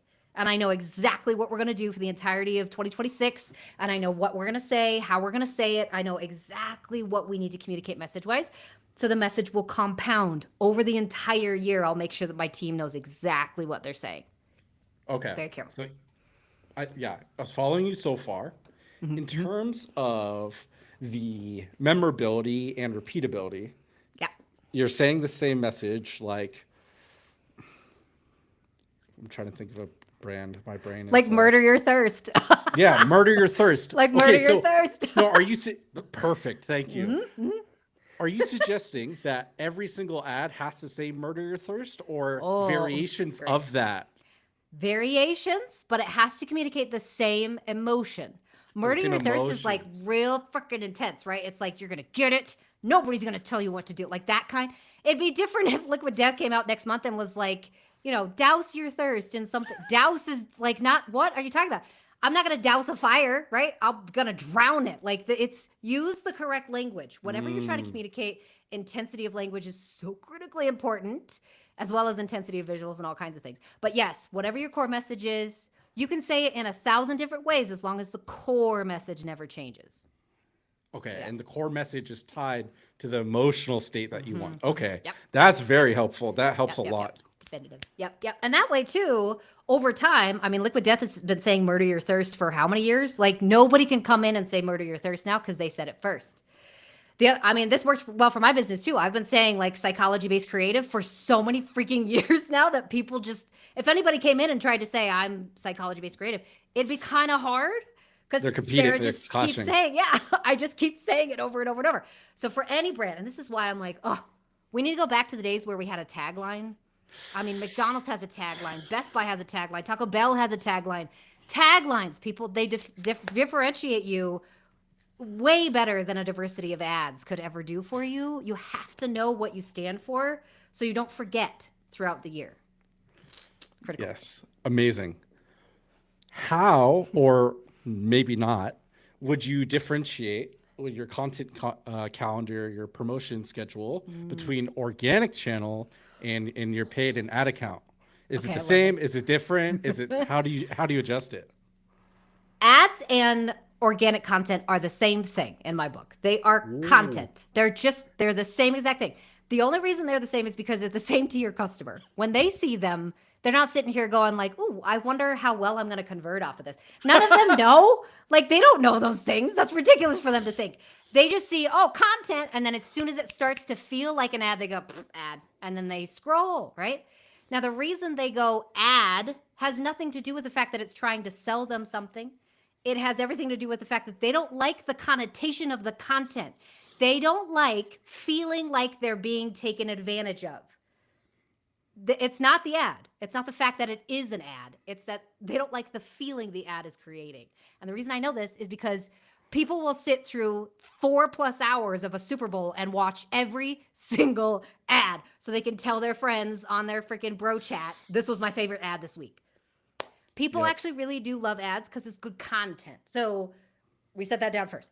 Every piece of content is just content, whether it's an ad or not. Secondary to this, though, the strategies for them are different. They are different because, for one thing, in an ad, I am trying to get somebody to buy something. That doesn't mean they won't buy from organic, and that doesn't mean they won't like just watch an ad for organic, whatever. Now, between the two of these, I have to have a very consistent message, like I talked about. The only difference between the two is with one of them, I'm going to get hella creative. Because again, I'm trying to get some sort of reaction out of people. Organic, typically, I go way overboard with my stories and my visuals and all kinds of crazy stuff. With my ads, I try and stay as consistent to the brand as possible because it's coming from me. So that's really the only difference. They're both good content, and I try and push good stories in both. But on the brand side, I'm actually trying to get people to recognize that it is me. On organic, not so much. I'm trying to just broaden the scale of the amount of people that I'm bringing in. Okay. Yep. Okay. So maybe one way to look at it, again, correct me if I'm wrong. Organic, you're trying to get them to, and again, like maybe literally, let's just say on Instagram, you're trying to get them Yeah. to share it, to save it, to Yes. comment, to Do put it something on their with it. story. Yeah. Yeah. Like Yeah. that's a level of a quantifiable engagement. And that's like, yeah, you made me feel something because I did something about it. Yes. And that Exactly. doesn't, you didn't buy the soap dispenser skin or magnesium yet, Yeah. but you like, oh, look at this. Yes. It's pretty cool, or that's interesting. And Exactly. that forces a connection and an emotion. And then that's the feeling that they remember. Yes. Yep. Should they later, hey, I went to my doctor, got my blood work back. I need some magnesium. Yep. Which were they more likely to remember? Exactly. A normal Yeah. thing or the soap dispenser? And Yes. yeah. Yeah. So Yeah. and that's then, is that then like the frequency from the organic and the ads to like that keep top of mind? And, Yeah. like, Yeah. how does that? Yeah. Over You the gotta track? have Am I- both. Yeah. Yeah. You have to have both. And I will say, only caveat to this is like, there is only one type of ad that I would say needs to read ad, and that's typically a sale ad, like a purchase level, we're ready to buy something ad. That's typically an ad, though, that's pushing an offer, a very specific one, a bundle, a discount, some sort of money back, some sort of guarantee, whatever it is, right? That's the only time I'm like, please, dear God, just run a sale. Like, if you're going to ask for a sale, just ask for it. But everywhere else, yeah, I would rather you say consistency of message, murder your thirst everywhere in the ecosystem. I would rather your organic content just be interesting, entertaining, funny, like really deep, thought-provoking, like whatever it is you're trying to do, just continuously provide that value for your customers, because by the time they come in through your organic ecosystem into the actual paid ecosystem, they'll know who you are, and right now they're just trying to like get more of what you have, right? So by the time they get to ads, they won't be annoyed by them because they know you make good content. And so they're like, let's watch it. This will be good. I like this brand. Yep. Consistency Especially message. now. Yeah. Same message. Your familiar emotion, feeling. Okay. I see. Especially nowadays, organic. Yep. It's not just to your followers. It's actually mostly not your followers on Mostly most not platforms at this point. So that's really good. That's really interesting. So how does like what do we go from here? You have the promotion, you have the message, you have that month. Yes. Kind of got off track a little bit, but what do you take from that? You say you ran that message for the month. We did it in January because we're Yes. talking about planning. How do you decide if it worked? Yeah. Yep. What does yep. it? What does work to mean? Yeah. Well, and this is the toughest part because every brand wants like the metric that they should follow. And I'm like, it really depends on what you're trying to do. So when I work with brands to do any sort of like strategic planning, we take a look at what happened last year, what's going to happen next year, what kind of revenue do we actually need to generate to make like hit our numbers, right? The second thing I take a look at, how healthy is our top of funnel, right? Our actual like trigger focused marketing. How many people are we actually bringing in here that don't know anything about us? Is most of our sales coming from our email list? That's a problem. Not a bad thing, but kind of a problem. Because when that email list gets fatigued, you're going to have these big, huge chunks of the year where we can't sell anything. So we take a look at what happened last year. We'll take a look at what kind of metrics, what kind of measurement we need to hit this year. And then we'll take a look at where people coming into the ecosystem that we can start to put more traction towards. So the messages that I choose every 6 weeks or every 10 weeks or however long you want to do it, the messages that I choose are specific to what my customers are looking at right now. What do they need out of this time period of the year? And then I also want to take a look at what is it that we can do to kind of bring some notoriety to our brand. Because oftentimes the one thing that I haven't seen any brand do very consistently, at least, is they will take a look at what all their competitors are doing and just copy what their competitors are doing. And I'm like, oh, don't do that. Don't do that. Because at the end of the day, then you look the same, like we talked about. We're trying to do compounded content. So we take a look at what could we do this, and this is a funny question to ask your team, but I love this question. What can we do this month that's audacious? Like, I want somebody to come back and say the audacity of this brand that they went and did that. That is the most bonkers thing I've ever seen them do. Such as partnering. I'm a friggin' water company and I partnered with a makeup company. It's like, why? Like, why would you do that? Because it builds notoriety, because I get noticed. Attention has nothing to do with like hooks and like those type of things. That's micro attention. I want big attention, especially if I'm trying to scale hard this year. Get me some eyeballs, millions of them if you can, which means you're going to have to go be a little bit audacious with it. And that is, it might be harder. It's more, maybe it's not as, this is what we normally do. Or you have to spend the dollars to reach those people. You got to So it's like, you got to make people feel something. It's worse when people feel nothing. Yes. Oh, it's so much worse. If they're indifferent to you, I'm like, oh, sorry, you're not going to be here in a couple years. That's unfortunate for you. Well, and I know that brands want to stick to this very clear, like, we want to be professional. We don't want people to like get weirded out. We don't want to trigger people, mostly because we spent the last 10 years in our society trying very carefully to see like, what are we going to be okay with language wise as a community? That's a good thing, I think, because it teaches us what's not okay, what is okay to other people in the world, right? That's very important. Did a bad thing for marketing, though, and for brands, because it taught us that we're not allowed to say anything that might offend people, which that's not how you build a business. Business is what we're doing here. We're trying to say the way you do it right now is not correct. You got to do it better. Here's how. I have something. Here's a tool. Here's a SaaS. Here's a product, whatever it is. We're trying to get people to understand there's a better way to do things. And the only reason it's better is because something is worse. You have to have both, right? You have to be able to have both sides of the fence. So these days, I'm pushing brands to take a freaking stand. Like whatever it is that you just won't put up with anymore, I want you to say it out loud. And that's scary. I know. Well, trust me, for me, I'm like scared of it too. I'm like, I don't want to tell people things, but I have to. If I'm going to continue to stay relevant, I have to say the things that are important to me, things that I really do resonate with deeply, because that's how I build recall. Yeah, because cliche probably is like, if you stand for nothing, you won't be remembered. You will fall for everything. You'll fall for anything. Yeah, like it just, you're kind of irrelevant in today's world, and I don't want you to be irrelevant. Like, no, I need you guys to be out there doing stuff. Yes, all comes down to what are you willing to say out loud? Because half the time, everybody's thinking it, nobody's saying it, which is typically why, especially in the political ecosystem, if you see somebody who says the secret thing out loud, that person is typically the one that goes faster to where they want to get to, just because they said it, right? So this is why I'm like, I don't want you to purposefully cause pain, but I do want you to be very real with your customers and be like, we know this is a problem. The industry should do something about this, and they're not. we are not going to stand for it anymore. And this is how we're taking steps towards making a better world. Yeah. Okay. Yeah. Amazing. Sweet. Okay. So we got our major moments. We got our micro moments. We got our monthly message testing. We're taking a stand. How do I know I followed Sarah's advice correctly? December 15th next year, 1 year from today, what is my business? What is my creative strategy? What is my workflow, my marketing? What's the transformation? Yep. If this worked, right, and it should, because I've done this with quite a few brands, what you should see is not necessarily faster growth. That is a part of it. For most brands that I work with, do see faster growth.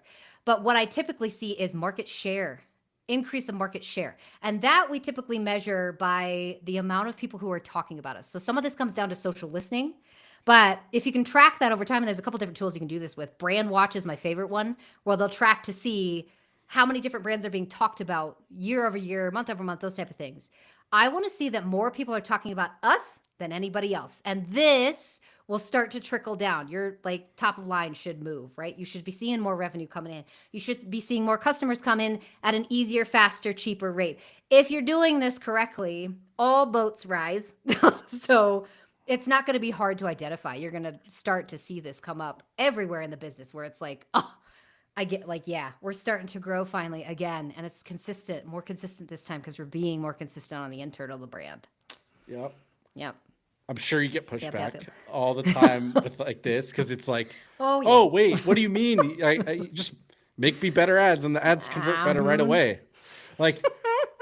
What are the leading metrics, the lagging metrics? Or what are those other things? Because that's a year from now. Yes. Most brands, you're like, I'm going to work with Sarah for a year and then see if it paid off. Most people want to see some traction a little Quick. sooner. I know. So I know. How do you go around that? Typically, I want to see in the ad account, I at least want to see good conversion rate go up, click rate go up. I want to see our softer metrics still healthy, right? So you still got to track those. Some of the things that I track, though, are things like how long did it take us to produce an ad? Because I can't tell you how many hidden costs are involved in the brain spaces of people who have to produce what you're asking them to produce. So for instance, if you're paying Sarah $1,000 an hour to produce ads and I can only produce 4 of them or 5 of them or whatever it is, how much money are you wasting on me just sitting here thinking up ideas? So I'm like, I need everybody to realize that it's not always growth. And that's why I can't give you a clear North Star metric. Which is sometimes it's cost reduction is what we're doing this month. We want to get our CAC down. We want to get our CPAs down. So for the month of January, we're going to talk about we're reducing your risk as a customer. Here's all the guarantees that we make so that you can feel comfortable coming in here. Reducing your risk, reduces your stress, brings in cheaper customers. Now we're running, right? That's why I'm like, you got to pick and see, what am I trying to do? Yeah. And that depends on what brand you are, what vertical you're in. But January, so many variables. January, health brands, new year, new you. Yes. Try this for the whole month. We guarantee you'll see X progress. And if you don't, then you get all of your money back. If you took all 30 days. There's no risk. Yep. Yeah. Yep. Okay. There's no risk. Yeah. If it takes you 30 days and by day 30 you don't see any results, we'll give you your money back. Totally fine. We just want to see if it works for you, and if it doesn't, that's okay. And I tell people this all the time. I'm like, I think we think that we're going to stick with one agency, one brand, with one system for the rest of our lives. And I'm like, that's not how humans work. First of all, don't adopt systems or brand or anything really, unless you can really come to terms with the fact that there's a learning curve. There's typically a time that it takes for your brain to absorb the information. And then at the end of the day, if you don't like it, that's okay. It's okay. It's allowed. I feel like these brands, they get really definitive on we need every single customer to have a great experience. I'm like, some people are just not going to do it, and that's okay. It's impossible. Yeah. Yeah. My job is not to make sure that everybody's seeing drastically good results. My goal, especially for my agency, is to help people get incremental, right? To get really, really careful about how they do things. Because if I can teach you how to fish, you don't need me as long. And that's okay too. That's okay. Yeah, because you've changed over the years, my understanding that you're not always or even anymore at all, making the ads for your like Yeah. clients. Mhm, You're just mhm. advising and teaching the structure, the Yes. system, the Yeah, I frameworks. do a lot. Yeah, Mhm, so it's more of mhm. that. So the sooner you can get them up to speed and scaling and efficient, Yes. then they can go work with anyone Yeah, else in the future. They can 100%. apply that. Yeah. Yep. And I mean, just because I'm crazy like this, I have a tool that helps me do this for them because I've taken my brain and I've stuck it into like a ClickUp board basically. But outside of that, I'm like, if you understand how I kind of look at these type of things and you align with that type of thinking, you're going to move a lot faster, right? Because you Yeah. already kind of understand why Sarah thinks about this in such a weird way. And it'll also be a lot easier for you to start and take those learnings and apply them to your own marketing. So yeah, all of this comes down to learning what works for you as a marketer and then adopting the systems that fit best with that kind of viewpoint. Amazing. No pressure. My next guest bailed. Oh no, that's so sad. Their camera's not working. Oh, that's such a bummer. So if you want to stay and talk, you can. If not, if you have shit to do and get back to Yes. stuff, that's totally fine. I don't have a call for another 30 minutes. So yeah, if you want to Oh. keep chatting, we can keep chatting. As long as you want, I'm good. Like I'm Yeah. cool. I don't. Okay, That should be totally So- fine. Yep. cool. Let's just go a little longer then. Keep I'm going. ready. Then I'll take a little break near the end. I do have Um, something that I can talk to. This is like kind of sidewinding back to a conversation we had earlier. But on top of taglines, I personally believe every brand should have a mascot.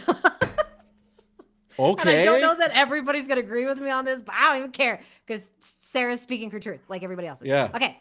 Everyone go speak your truth. My truth is 100% taglines.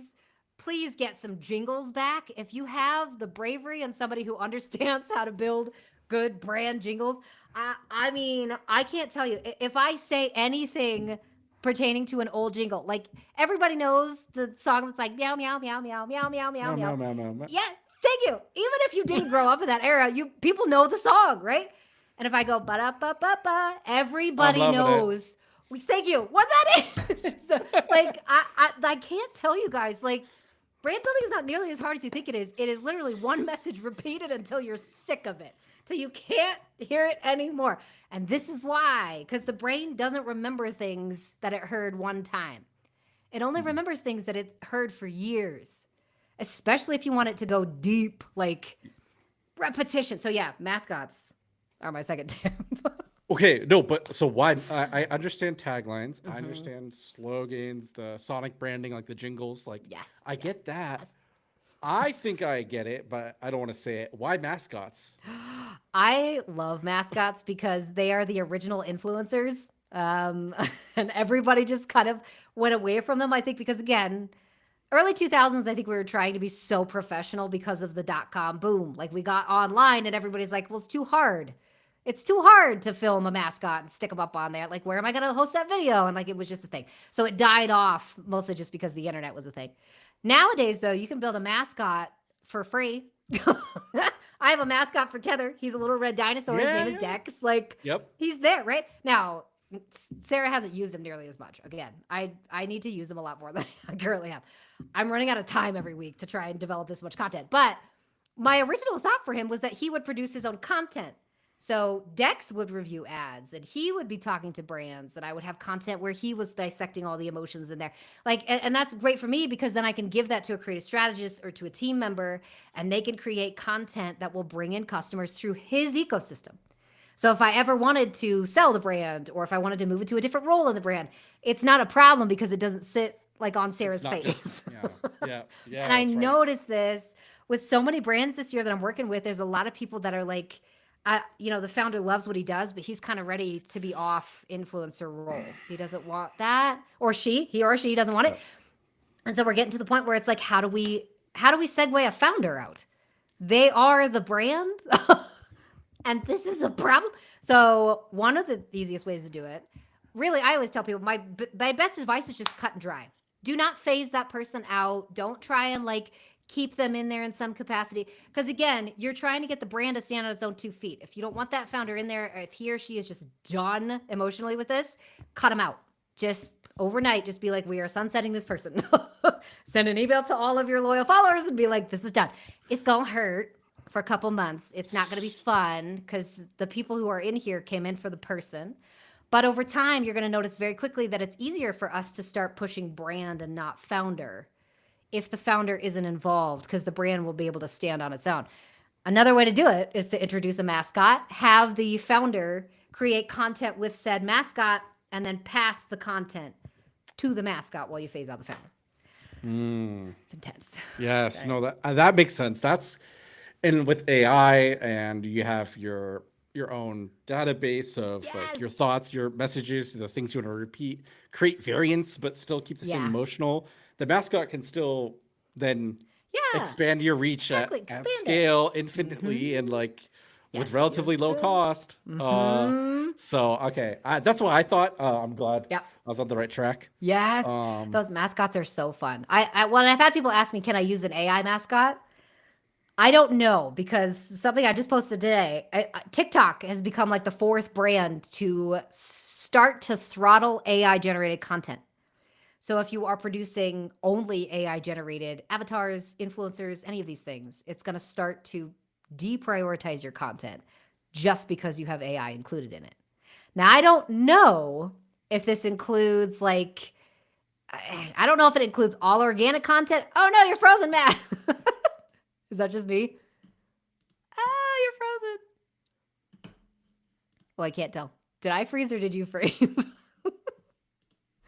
Oh no, we're frozen. Ah. I don't know. Should I keep talking? I'm going to chat you and see. I don't know what happened here. All of a sudden, you just froze. Ah. Oh, okay. It's just you. Okay. I'll continue. Totally fine. That's why I'm like, I don't know what's going on. All of a sudden, it just went away. So anyways, what were we talking about? So we're talking about the fact that like people are using these AI things, and TikTok, Instagram, I believe Pinterest, and I think it was, what was the other one? I need to look at the post. But 4 different ones in here, they were all saying the same thing. They're just getting tired of people throwing out all of this AI slop. So Pinterest, Instagram, Facebook, and now TikTok. There we go. So I think from what I can tell, at least from all of the different like resources that I've been reading, all of this pertains to ads, UGC, AI-generated images, slideshows, and influencers. Now, I've had somebody ask me in the last week or so whether or not they will include like founder AI, because apparently this person was basically generating an AI character for their founder, and then they were going through and like generating content with an AI twin of their founder. Now, I have no idea whether that's going to get throttled or not. At this point, it's anyone's guess. So in general, though, I think if it's an AI character that's creating content, but the content is not all AI, so you have like, I don't know, like screenshots in behind you, or if you have like content that you're doing a review on, I don't think that type of stuff is going to get throttled as bad, because it's half and half. I think they just don't want full on AI generated like AI slop anymore, which is kind of sad, because I don't know if you guys have seen this, and I'm just going to keep talking until Matt comes back, because now I'm on a roll. I don't know if you guys have seen this, where it's like it's like a piece of toast that they like dump little planets on or something, and then they like scrape it with, you guys have to go look it up. It's like AI toast. Just type that into TikTok. And they scrape it on there, and it's like the earth is now butter. That type of content gets a lot of views, millions and millions of views and shares every single like month, just because this type of content. Oh yes, Matt, you're good. You're good. Just because this type of content is interesting. And this is what kind of similar to what I was talking about before, where we talk about like the Alice in Wonderland kind of a syndrome. People are actively looking for this, where it's like, we used to only see this in movies, where it was like, you had to have, you know, Industrial Light and Magic had to come in, and they had to generate all these like 3D generated things, and it was just like CG out the wazoo. You would go to the movie theater to have this experience where it was like, there's no way this would exist in my world, like, you know, the Avatar movie, whatever, but I can't get enough of it because it's just so crazy. Now you can get that on TikTok, and the people that can produce it in 2 minutes with a $20 account. So this is why I'm like, guys, you're gonna have to get more definitive with what your messages are, what you're trying to say as a brand, where you want to go with your actual business, because if you can create anything these days, typically people are going to look for anything, right? They're going to get so hooked on that type of content that they can't get off of it. And I'm looking at this heavily. So, first thing I will say, if you're going to create a mascot, typically the mascot has to be something that's relatively understandable, right? So, for instance, Chester Cheetah, right? It makes sense because he likes Cheetos. There's a play on words here. He makes sense, right? For that particular brand. For my brand, I have Dex is our little red dinosaur. His name is Dex because he's an expert, right? In dissecting customer insights. So his name is Dex. Similar to this would be, what is it? Duolingo, right? So the Duolingo bird, the little green guy, he was literally just as a part of the actual UX ecosystem to begin with. He was just this green bird that would help you keep up with your habit, right? If you had something in there to connect with and something to keep you on track that could send you notifications, you were more likely to use the app. Now, I'm not even kidding. That bird has like his own following and he's got like weird stunts that he pulls and he pranks people and like hi, I'm on a tangent. We're back. Keep going. Okay. I'm so sorry. Everything just died. You're good. Well, it's this far in. It was like, we got to take a break. Thank you. I'm just talking no, about the Duolingo bird. Oh, amazing. Yeah. I just reset it. That's the 6-hour mark, so an hour and a half ago. So I just don't know if they're ready for all this. But man, I missed out. I'm telling you, there's something about the tech today. Everything is just deciding it doesn't want to run. But yes, I'm just on a tangent about the Duolingo bird and how much I love that mascot and all of the weird things he does. So I'm going to try it this year. It is like my goal to get Dex to be a mascot in the industry. And I want people to be able to say, like, have you seen Sarah's weird dinosaur? That's what I want people to say so that his content can carry it forward. But yeah, I mean, if you're looking at doing this, it's not difficult to create one. Like you could ask the bug. You can ask chat to create any sort of mascot for your particular brand and see what it comes up with. But, that was what I was going to say originally. You got to choose one that makes psychological sense because way back in the 90s, I don't know if you remember this, Matt, there was a little paperclip guy. Do you remember Clippy. him? Thank you, Clippy. Yep, Clippy was a mascot. And unfortunately, had they continued to use that guy, he would have blown up because he was such a funny little weird bouncing dude. They didn't continue it. Like they just kind of stopped using that mascot over time. You got to stay consistent with it. I digress. Okay. Is there anything else you want to jam on? That was, Amazing. That's like my whole Thank system you these for days. carrying that You're during welcome. that last 5 minutes ish of whatever. Appreciate it. I will relieve you of your duties. I will take a break myself and try to maybe let my computer chill or internet or whatever it was until the next guest in 20 minutes. So really appreciate the time. Yes. Where do you want to send people Thank if they you for want to learn having me. more Oh, yeah. about you or Dex?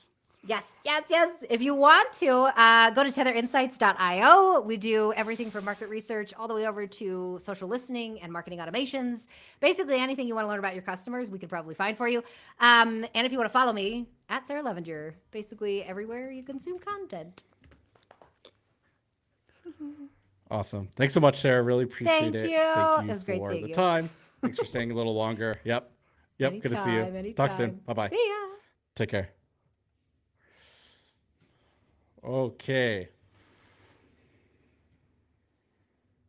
Not sure what happened with the stream. Shout out to Sarah for carrying that while I worked out random tech nonsense that just blew up. Computer, internet, just all crashed. The lights didn't turn off though, so it wasn't electricity. Cool. I'll try to figure this out while we take a break. My next guest, as I mentioned previously, his camera stopped working earlier, so he cannot join the stream, which is a bummer. He's real smart and real fun. So we will take a short intermission until the next guest in 19 minutes. I will try to troubleshoot in the meantime. Stream brought to you by Client Boost. Turn the music down. Yep.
We are back. We're back. Hey, there we go. David, how are you doing? Good, good, man. And you? I'm doing good. I am oh, long day, but almost over. So excited. That's what I heard from your notifications. Just blowing it. Yeah, blowing it up. Cool, man. So I've got your topic. I'm just gonna do a quick intro and we'll get into it. So David is a creative strategist. He's been an email marketer. He's a current brand founder. Does a lot of awesome stuff. He helps brands stand out by tapping into sensory marketing. It's the art of engaging all five senses in ad creative. He's pushing brands to move beyond visual only advertising to multi-sensory experiences. How did this come about? How did you come up with this? Is this part of your like the candle brand and like what you've learned there, your other clients? Like what? Let's like set Well, the foundation. it's funny. Actually, it was a couple of years ago. My background is in direct response copywriting, and if anyone knows about direct response copywriting, it's very emotion driven, but also logic driven. But also it tries to like it tries to do a lot with just written word, right? And this is a couple of years ago back. Basically, a nerd copywriter taught me this. Where like it's from Perry Marshall, actually, old school direct response guy. Where whenever you're trying to relay a message to someone, you got to also think about different ways that people like they consume information, and that's where like the five senses come up, right? And then that doesn't come up too much often in direct response, but then once I started my candle brand, that's when it become like, okay, like how do you sell something that you cannot even understand through the internet? And the answer is one, you still sell scents because I sell candles, but also I'm going into like perfumes and laundry detergents and fragrance in general. But also you got to use the other senses because people will understand scent if you talk to them through the other forms of of communication essentially. Yeah. Okay. So how?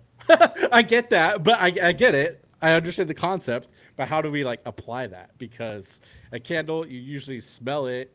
You don't really touch it, really. So like, how do you then kind of decide what senses, and then how do you write or visually explain, or in a video? How do you like apply this concept? Right. So the first thing, like if you're actually like say you're sitting down, Google Doc open, you got your product out there, you got features and benefits list like a good copywriter should have always at all times. What you do is you go through this kind of a similar situation, every single feature, every single benefit, and then you literally write out on your Google Doc sight, what was it? Sight, sound, touch, smell, taste, all these different things, and then you go through each one every single time. But then also you have to realize what are you trying to sell anyways? So for me, I'm in fragrance, right? For you, you might be in something completely different. You might sell, bed sheets or supplements or any of that kind of stuff. And what you want is you want to take all the different facets, all the things that make up your product, and discover how to communicate that particular feature through these different, literally through every point, right? So one of my favorite examples, and this comes a lot in like regular old school TV advertising stuff, right? Yep, One of my yep. favorite examples is Kit Kat, right? Kit Kat, everyone knows what Kit Kat is, chocolate that you break it apart and you just eat it, right? The thing about Kit Kat is it's literally designed to be broken apart and so you could eat it. Two, like when you break something apart, it has sound, right? And also, like all candies, it has a wrapper, right? So if you literally, you can YouTube this. Go YouTube, Kit Kat old commercials. Give me a break. Like that's the campaign name. Give me a break. Give me a break. Break me off a piece. That Kit Kat bar, and all that stuff. It's always break, which is literally a double two meanings. One, give me a little piece of the Kit Kat, but also a break from hard work, which is if you see their ads, it's very like they go after like blue collar workers, like construction workers and stuff like that. And then also you'll see ads then just doing the wrapper, like the wrapper makes a sound, and then you eat it, and then you hear the bite and everything. And those things actually, when you show people these things, you are describing, depending on the product what you're selling. A lot of the times it's based on quality. So for example, I gave Kit Kat, right? If you are into like dark chocolate, for example, a lot of people don't know this. I'm not a chocolate connoisseur or anything, but this I do know is that good chocolate, if you break it apart, right? Good dark chocolate, it has a pop, right? A little pop sound. So what if you made an ad, right, where literally is like the pop test? Does your chocolate make a pop sound? That is a defining feature of the quality of the actual product. If your product doesn't do that, it's not good chocolate, right? And you could do that same thing across all the other different things. For example, I'll give you another example right now, like a supplement, right? You're selling traditional whey protein, 18 grams of protein, muscle building power. What do? How do you describe that feature? Just not through the written word. Well, one is that you literally slam the protein onto the table. 18 grams of protein, right? That's the kind of stuff that sensory marketing can really do, and especially when it comes to like fragrances in general, like for example candles, right? How do you say all this kind of stuff like this thing smells like X, Y, and Z? The most basic one that everyone does is this smells like a cinnamon bun, and so you have cinnamon buns right next to it, right? Yep. But then how do you use other senses to say that this thing smells good, essentially, right? Another is like through ASMR. ASMR is a pretty big one. Basically, like in the candle space, the thing that people gets really like hyped up without saying a word is lighting the candle, right? Once you light that candle, like for some reason that visual just gets people saying that this is good stuff, and they don't want the little crappy lighters you get from Amazon. They want the actual wooden one that you go and yeah, that's what they want. That's and right. So yeah. that's essentially what you're trying to do, but for every feature that you're trying to sell, right? Okay. And you could do that both logically, right? In terms of like, there's a whole logic versus emotion debate in advertising and in DTC. You could do that for both logic and emotional ads. And essentially, like everyone knows how Meta works. You got to throw it all in there and Meta and let it play it out. But that's essentially what you're trying to do. Okay. So I think it's much more helpful. A good starting point. For me, I think two extra examples maybe come to mind to help reinforce this before moving on. One, also like chocolate, is like Cadbury eggs and like 5-star ads. Like, are you familiar with like kind of what they've done? That might be a good one. And then like Old Spice, like shampoo and body wash, and yeah, it's a little more visual and a little more crazy, and but it's a scent, and it's bringing out this like the manliness or uniqueness or creativity out of it. So yeah, and this also it's big because at least in fragrances, but again, this works for everything you sell. It's not just the other senses you're trying to sell, the sight, sound, touch, and all that kind of stuff, but you also need to bring all the other stuff and bring it back to the visual. Right? I think that actually has a word for it. I think I had it written out here. Cross-modal correspondence, apparently, according to ChatGPT. Very official sounding, so I think it's right. Yeah. So when you're trying to sell like the body spray stuff or anything fragrance related, the aesthetic of it also makes the selling for you. Like the whole what was it, the example you gave right now? It was Old Spice. Old Spice, yes. That the famous commercial with the guy with the towel and everything. He was on like a unicorn and all these other couple things. Like that's a very particular like visual that you're trying to get. Meanwhile, on another example, again in the fragrance space, it's Heretic perfumes.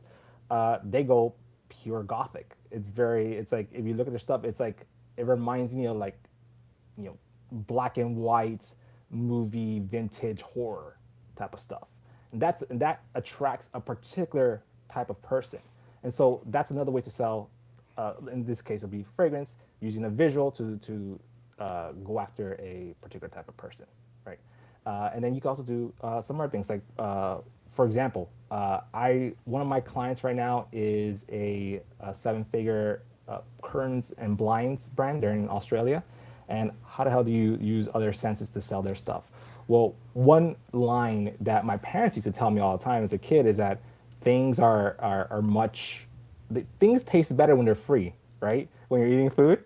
What if there was a way to use that line in curtains and blinds? And the one that I came up with, at least for this presentation, was that everything tastes better when your home looks nice, right? So how do you, that's like that in of itself, that's a form of taste where you're not literally saying, you're not licking the curtain, but you're saying, like, you're using taste as an almost like a metaphor to say that this stuff is high quality, essentially.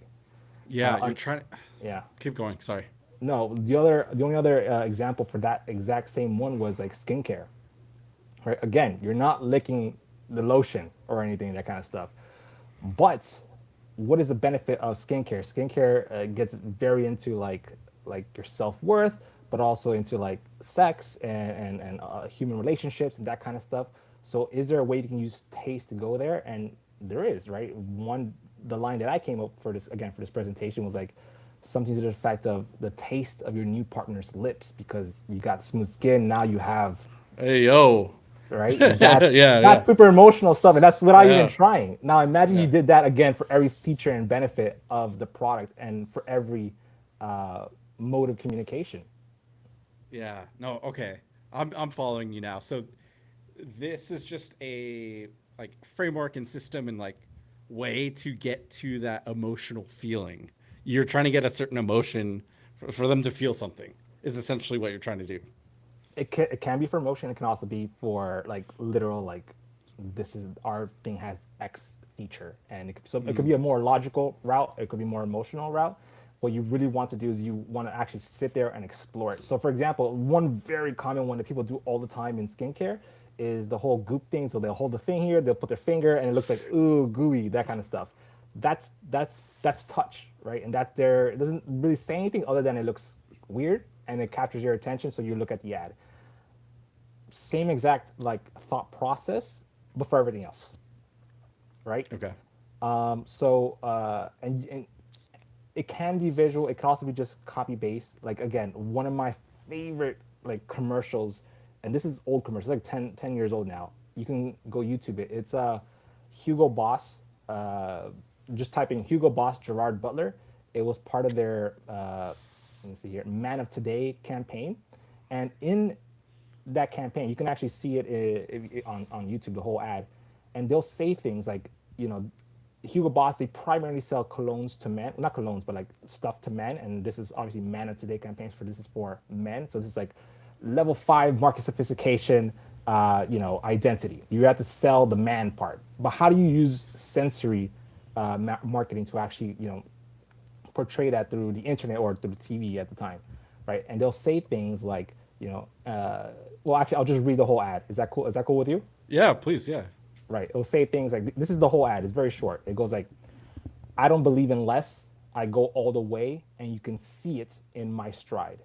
If good conduct makes a man, it makes me the man of today. A man will never run. Stay noble, I say. I am a man. More than the grip of a good handshake and a job well done. Diligence and dedication is what I live from day to day, and you can see it in my deeds.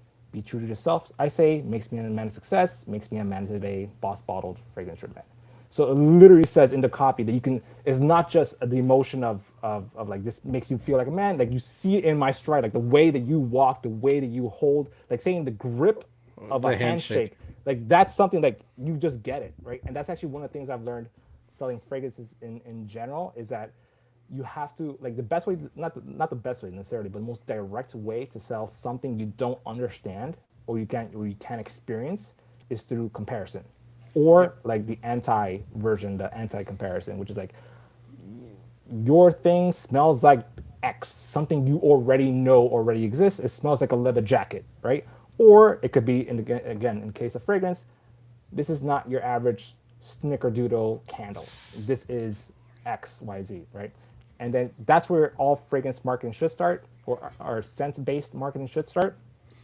And then you expand. And this, again, it can be done for pretty much anything that you sell, right? So like another one that works really well, it's super simple too. This is more product-based. This is more for the founders out there. There's this women's shoe brand. I forgot what it's called, but it's very famous because the bottom of the shoes are pure red, right? So when you do the marketing, right, that it shows itself. Like you literally just show the bottom, Yeah, the of red shoe, bottom heels. and you get that like immediately. But there's also the same thing, like the PlayStation sound, right? Like the old PlayStation 1, once you turn that baby on, like, and you hear that sound, you know it's game time. Like, it's awesome, right? Yep. You need the same thing for pretty much for pretty much everything else. Yep. No. Okay. Totally. Way more helpful. Starting to get it. Now that we have like a good foundation and baseline of like the concept, how to apply it. If I've never done this before, but I've been running ads for years. Right. It's the end of the year. It's before 2026. Can I look at my past ads and see what angles, like what ads perform the best, and then like variations of those are like through new senses, or how do I like kind of like tactically do it besides your like Google Doc example? Like, can I use past data and info to like get a starting point, or how would you approach it? Yeah, I would start there, but it doesn't like the one thing I don't want people to think is that this is not about variations of past winning ads or anything. Like these, like if you do this right, like you'll come up with completely different ads, right? So if again, let's say supplement, right? Normally it's for muscle building, whatever, but you came up with a hook that this is more filling, because protein helps you fill up faster when you're eating, whatever. Like that's an ad that worked in the past, and then you go there and say, okay, this is filling. How do I portray this in a different mode of communication, through sound, through touch, through whatever? Like the ad you're going to end up with is going to be completely different. It's going to be completely new, right? So this is not just a variation thing. So you don't have to go back to the winners. I would, just because you might as well, because you have it there, you have the data. But also you could do it from scratch. You could go back to winners. In terms of how it looks like in practice when you actually do it, now that's more of a business decision, right? That's more about what product do you want to push, what's the winning product, what's the winning offer, what's the winning bundle. Seasonality goes big into this as well. So that's more of a business decision, and then you go back. Chances are most people haven't done any sort of like sensory marketing at all for this stuff. So most people are gonna have to start from scratch from doing it. But yeah, you can definitely go back to old winning ads and go with that. I see. Okay, let's just go with the protein powder example. So one way of explaining that you stay full longer and you're more satiated, that's like the concept or the analogy or whatever. But there's multiple ways to express it. It could be a video comparison side by side of someone who drank their protein shake after the gym and are full throughout the day. And they're not eating throughout the day, but the one who didn't is like going for snacks, going for junk food, and they're like eating poorly. So it's like the feeling is being full, but there's multiple ways to show it. Yes, exactly. Yes. Most way to show it, but also different ways, like again, the different forms of communication. Like, so one thing, sort of a gripe I have is like, the David protein bar thing there I was talking about. Thing is that I've seen it everywhere, right? On DTC especially. I've never actually seen it anywhere else, just DTC Twitter. But you see it. I see it everywhere there. I see that it has like numbers on it, like kind of how much like the macronutrients it has, but I have no idea how it's supposed to taste like, right? And I've heard people talk about it. Like I heard people like write reviews on threads and stuff like that, how it tastes like. But as a customer, as someone who has no idea about this stuff, like, how does it actually taste like, man? And that's like, that's the craziest part about the sensory marketing stuff, is that a lot of brands and products, they sell a product that usually, it lends itself already to a particular sense, but they don't explain it. Like, is the like in the case of the David's protein bar, right? It's, is it chocolate? Is it vanilla? But also, is it soft? Is it hard like a cookie? Like, how do you what are these different ways that you can actually explain it? Like imagine if you sold a perfume without telling people how it smells like. You know what I mean? Like, some of your ads could do that, but you got to have some ads that got to say what it actually smells like, right? You go to the website and it doesn't say, kind of like the Man of Today campaign I told you about with Gerard Butler. It doesn't say at all what it smells like, but once you go on the website, it says what it actually smells like. It's like apple and cinnamon and something else mixed into that. So eventually you got to say the actual feature that you're trying to sell. It can't just be, whatever. Right. Yep. So again, yet like for example, like a famous one, or like something, not necessarily a famous one, but people understand really well. It's kind of like candy, right? If something's sour, right, you gotta say sour, right? Yep. And then also you got to show the sour face that people make when something's super sour, right? And that's actually the most basic part, and that's most people don't actually, talk, I mean, even reference it in their ads, right? And so those are all in of itself different ad sets, not different ad sets, different like the assets that you can actually use. So you can actually go to the same UGC person and say, hey, like we're gonna do all these different ads, literally the same product, but each mode of communication, and then boom, all of a sudden you have multiple ads with very similar scripts and stuff, or it could be the same script, but it could have different like B-roll that you have different things going on at the same time, different form. There's basically a whole bunch of assets you can have. Now you have a lot more ads for essentially not that much extra work, because you can literally just go to ChatGPT and it's like, hey, I sell, this thing. How do I sell it with sound? And they'll tell you, oh, like when you open it and it makes a pop sound, there you go, taste, all that kind of stuff, right? And you got to sit there and actually, the hard part is kind of like, you got to actually sit there and brainstorm this part out and use for most brands you're going to be in the adjacent you got to take more of an adjacent path, kind of like the skincare stuff I said earlier. Like you can't taste it, but you can taste the taste of your new partner's lips, right? That has nothing to do with the products, but it's there. It's still under the taste framework, I guess you can say. Yep. Cool. So is this like, I'm only using sensory based like frameworks and ad concepts, or is this like a part of your toolbox to create new ads? Like how would someone like kind of think about implementing this? Well, yeah. Well, it's funny because for me, like I don't see it, like to me there's no like, I use it all, just you got to use everything, right? Yeah. There's no one's better than the other or anything that kind of stuff. One you should rely more on the other. That's usually depending on your product category. But yeah, like for most brands, it's not going to be something you're gonna have done already. So you're gonna be starting from scratch, and also you don't necessarily have to do if you don't feel comfortable or you're like this is a little weird. You don't have to do entire ads about it. You can do like specific like hooks, or you just throw it in as part of your sales argument. So for example, one ad that I did that worked really well for me was I sell fantasy inspired candles, if no one knows here, but one of my candles is called Tavern, right? Yep. And the headline for that was a static ad. The headline for it was smells like mead, sounds like a hearth, right? And the reason why it sounds like a hearth is because my candle uses a wood wick, and wood wicks, they crackle, they pop, kind of like a fireplace, right? And so that was the headline I used. And that was through a static ad, I sold both the smell and the sound of the product. And people really liked that. And some people would actually comment on the ad saying, I got the candle and it does actually sound like I'm on a fireplace, right? That's the stuff, that's what I'm talking about when you're trying to, and you got to go after like the most, sometimes it's like the dumbest features on your product that have like the coolest, like, representations, connections to the to the actual benefit. And yeah, exactly. So there's actually a bunch of, like, I actually wrote a couple of questions that people can use to come up with ideas if please share. Yeah, that'd be awesome. Right. So a couple of these questions is like, how does your customer experience their problems with their five senses? For example, like body odor. Like when it comes to body odor, people want to like literally physically stay away from you, or they'll make faces and that kind of stuff, right? That's one way. The other way is, does your product in of itself require more than one sense to interact with it? For example, like when you go to a grocery market and you're buying bananas, right? You're seeing the bananas, like if it's obviously you don't want a banana that's like all black.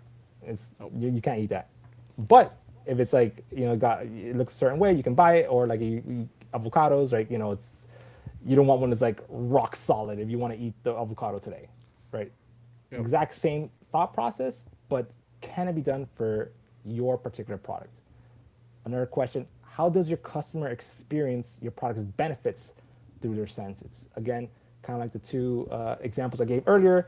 You can taste the taste of your partner's lips, or everything tastes better when your house looks nice, right? Those are different ways that you can tell people the experience of your product, the benefit that they'll experience once they have your actual product. Another one's like, are there ways to actually physically manipulate your product? Again, using your five senses. So for example, for the client that I have, they sell fabric and stuff, not curtains and blinds. One of the hooks that we're going to use next year is like, we're going to get the actual fabric and we're going to rip it apart, and that'll be one of the hooks that you can use. Another one's going to be like, when you open curtains like aggressively, you can actually hear it. So that'll be another way that we're going to do it.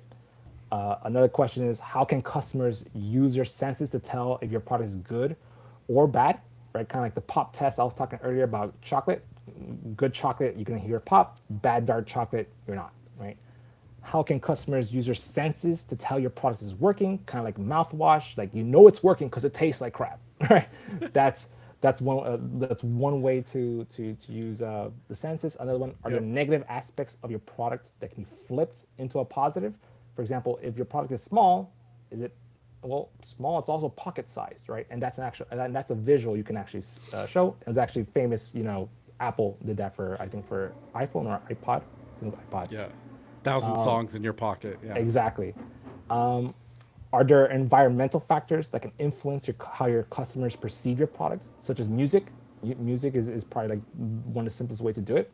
It's funny because one of my ads has like, I'm selling a witch's cottage candle, and I'm using a very like witchy sound to it, and that one is like, people comment all the time, what's the song to it? And because people comment so much, it gets more engagement, and Facebook actually pushes the ad up a little bit more than it should, from what I could tell anyway. Yeah. And then the last one is like, does your product have like a defining sensory feature that makes it unique? Again, like kind of like the red bottom shoes I was talking about earlier, but also there's this other, again, an example of, there's this brand, a candle brand called Big Ass Candles. And the reason why it's called Big Ass Candles is because they sell candles that are like 100 ounces, which is they're like massive things that apparently they sell to realtors who use it to sell their houses. So it's actually pretty crazy. But like, is there like a physical feature in the product that you can actually use other senses with? And again, this is funny because a lot of people talk about customer research. A lot of this stuff is product research. It's you going with the actual product, talking to your manufacturer. You might have to go to your manufacturer to see something, maybe their production process, and see maybe there's something there that's special about the manufacturer. Even something super small, obviously you're a marketer, make it like a huge deal. And that's essentially, that's probably like the most open-ended, but also like the most creative way to actually go about this. Super helpful. No, that list of questions will be great to help people through. Help me. Those examples were awesome too. I know big ass fans, not big ass candles, like big gyms, industrial, like factories, warehouses, like stuff like that. So that one, like, oh, okay, it's just a fan, but it's fucking big. And everyone knows the brand name Big Ass Fans now, or exactly. More likely to. Yeah. No, got you. Cool, man. Any last things you want to touch on that you planned on mentioning? Or another fun question I've been asking is, any discourse happening right now on your social feeds that you strongly agree with or strongly disagree with? Oh, dude, we'd be here all day, man. No, there's nothing too much that's off the top of mind that can actually explain quick enough. Yeah. But I will say, like definitely try this out. Don't just say no, my product doesn't fit this type of thing. Especially if your whole thing next year is like, okay, we got to scale up ad creative, we need new stuff. And also, don't just think about this in terms of ad creative, like your brand, right? It's funny because before, when I decided to get on this call with you and everything, I was really going to talk about positioning, but that's something everyone talks about, but no one actually wants to do. So I talked about ad creative instead. But this stuff does affect the actual brand itself. If your brand looks, sounds, feels, tastes anything like your competitors, like when you're literally next to them, like it doesn't matter. Like you got to be distinct. You're not going to do a good job being distinctive, especially if you're selling to the same customer and all that kind of stuff. Like think about this both on the brand level and on the ad creative level. Amazing. Oh, super helpful, dude. Great to jam. We didn't catch up really, but great to talk to you as always. See you on Twitter. What do you want to plug before you head off? Yeah, just go to my Twitter. I think it's @DannyVersario. Work with Danavir, buy his candles. Appreciate you, man. Thanks a lot. That was really helpful. Awesome. Cool. Take it easy. Take care, man. Yeah. Bye. Dude, that was new. That was unique. Obviously, we all have five senses, but how to apply that? Well, you'll come up with whole new concepts and angles that way. So, really helpful.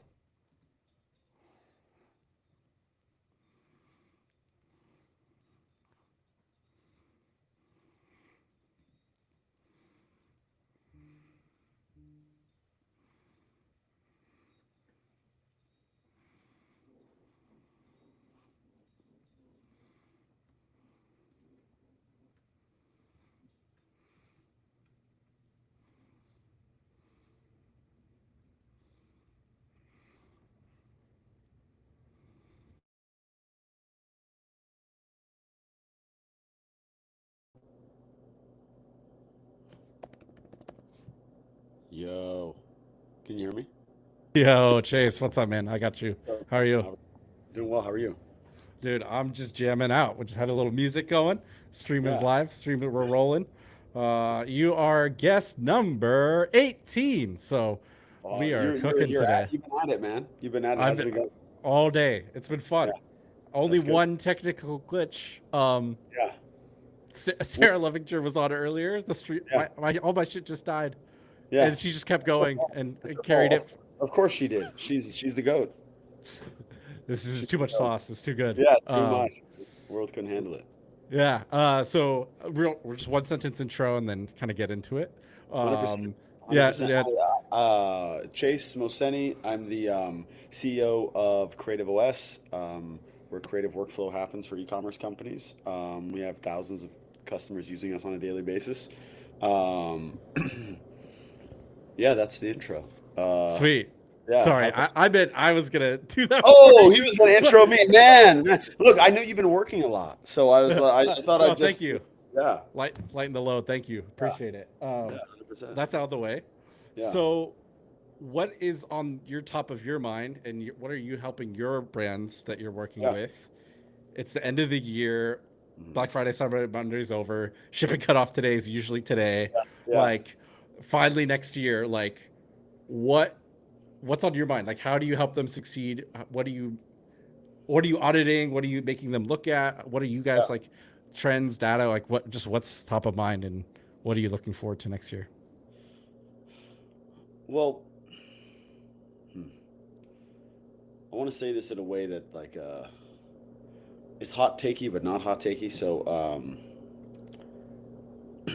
this year was very challenging for advertisers. There was also more money spent on digital ads than ever before. Like a WPP report came out today, and there was $1.4 trillion spent on digital advertising this year, and they're expecting a 10% growth next year. And so, while we can be doom and gloom, this means that this market is growing.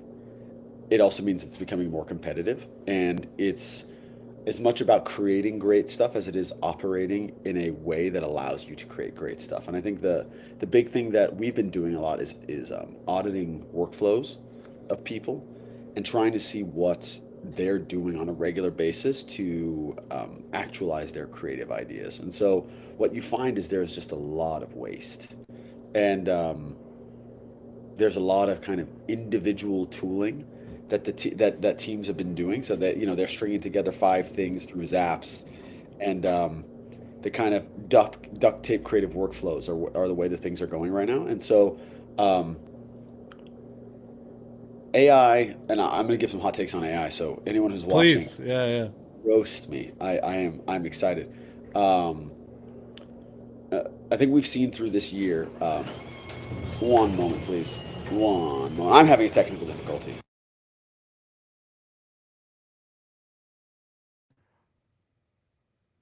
Please wait, team.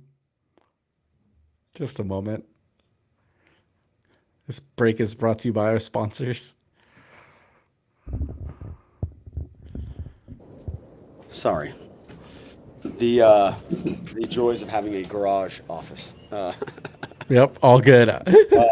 So teams are looking for teams are looking for impact, and everyone is trying to use AI to automate all of those things and start the process. The issue is that like no matter what you do, there is a certain human element that is required to deliver value to other human beings. And so I think 2025 was a year where people tried to jump the shark, if you will, on using AI to essentially offload all of their work. And I think we'll see a regression to the mean of like what it means to actually augment work rather than remove work in people. And so, I mean, there's a bunch of data around this where all the companies that went full AI and got rid of people, like they essentially have, 800 open jobs, and it's all the jobs that they did a riff on that are coming back.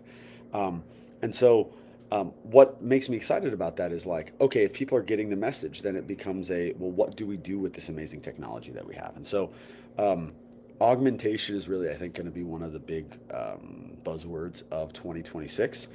And if it's not, I'll just do it, and people cannot do it, and we'll make the money. But it is paramount that people start understanding that the process with which they help their people, whether it's creative people, process, but whatever, become more of what they are, rather than having them kind of go across three different parts of the business where they are not subject matter experts.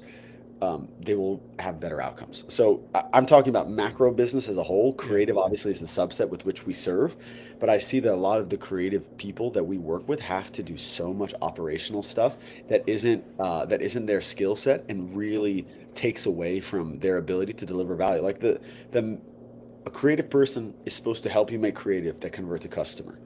Them having to do anything operational outside of that removes their ability to do that, because you're essentially asking them to go 5x harder on something that is not natural to them.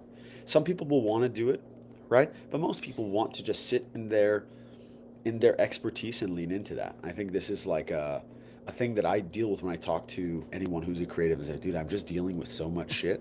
There's more channels, there's more ad spend. If you're an agency, there are more clients than ever who want to pay less than ever.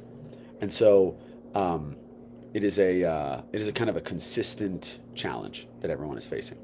Yeah. Oh, super helpful. Great starting point. And I'm with you. I use AI a lot, but I'm using it. I'm not having it do everything for me. I'm not just like sitting here chilling. It's augmenting it's like enhancing, it's editing, it's reviewing, it's making my shit better. It's not just it's not just do this for me and then that's it. I'm gonna take it, bye, run it. So that's really, I align with that. Humans want to work. Like this is you want to be useful. I mean, it's the same thing as like they always say your body wants to move, right? Like the same thing, your brain wants to work, and using AI to offload all of that is not actually that valuable to the human race. And obviously, you could sit here and talk about margins.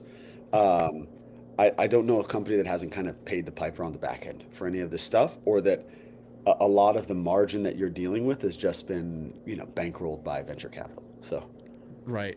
Yeah. Right. That's all. That's a whole separate. A whole other discussion. Yeah. No, it makes sense though. Okay. So in terms of the like workflows and productivity, is that, I mean, you're trying to solve that with your tool, but what are some of the common things that are the waste? Is it the time? Is it the energy? Is it repeating task steps? Nonsense? Like what's kind of the few things that stand out? I'll talk about two distinct customers that I deal with on a regular basis. There's brand and there's agency. I'll start with agency because it's easier to kind of delineate between the things. When you're an agency and you have 10 clients, because you are living in the customer's world, you then have to deal with their stack, right? So if they say we use Microsoft Teams, well, then you use Microsoft Teams, right?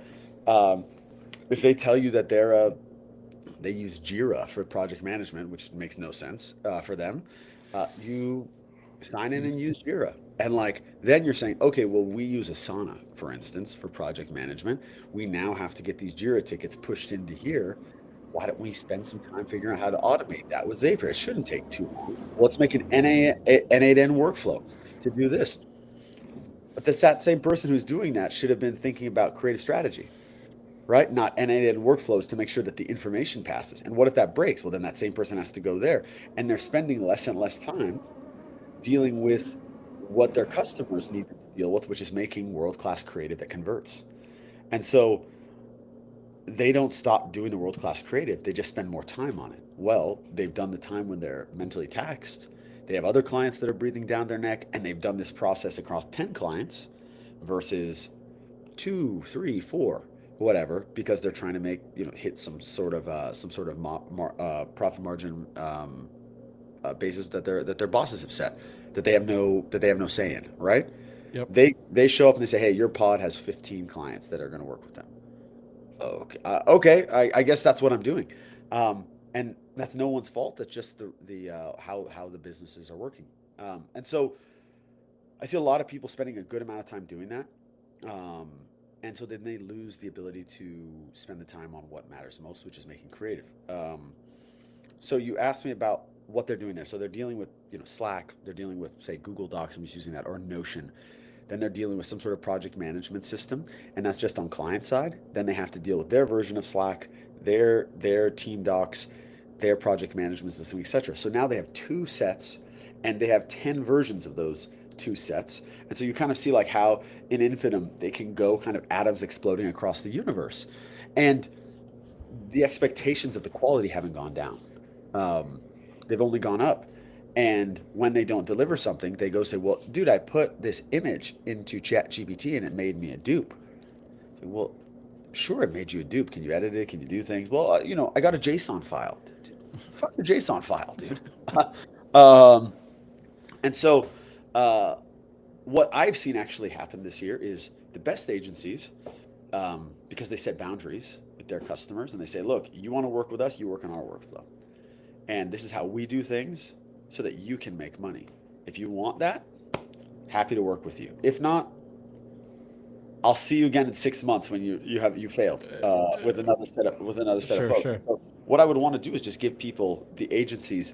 Sorry, I had to drop a dad joke in there. Had to. I would try to push them to have some agency in what they're doing and say, look, if you want this to work, you're going to have to do things our way. We're not going to do things your way, except for understand your business, how the economics of your business work, your customers, etc. All the things that actually matter to the process of working with another partner. But I would be I think I'd be remiss if I didn't say you should be owning your own workflow, wherever that sits. Creative OS, somewhere else. I don't have a horse in the race. I want people to be successful. If it's with us, great. If it's not, it's also great. And push into that. And I've seen the best folks are doing that. So that would be my first push. On the brand side, it's simply that most of those people who are doing creative or in the performance sphere within the organization are just across too much stuff. So like maybe they don't have 15 clients that all want one thing, but they have one client that wants 8 things, right? So it's like, okay, you're going to do organic social, you're going to do email, you're going to do all of our landing pages, you're also going to do main website, you're also going to do all of our company graphics, you're also going to do you're also going to do ads, static or video. How do I do all of those things? Also, you're going to manage them in this system, which was created by someone 3 years ago, and we haven't changed or updated. Ugh. And so it's been Frankenstein to hell. And like, this is a consistent theme. Now, it always takes someone to come in and say, yo, we're just going to throw the baby out of the bathwater, and we're going to either start fresh or we're going to take only the best 10% of this process and we're going to rebuild. And I see that kind of consistently. And so there's like a cross section of either you're working with too many people on one thing, or you're one person working on too many things. Either way, the people are spread horizontally and they can't work vertically. And the only way people work is whether they're going north. You know what I mean? Like, we just got to go with the creative people north. Let them do what makes them magic and then enhance them, whether it's through data, customer research, whatever that is that will give them more that they can do. But adding operational things to a person who doesn't think that way's plate is a recipe for bad, inefficient use of time, burnout, and attrition, right? And the most expensive thing in any business is talent attrition, right? And so no one wants that. Oh, we'll replace them with AI, dude. Fuck you. You're not going to do that. Like, go replace the designer on your team with only AI that you use.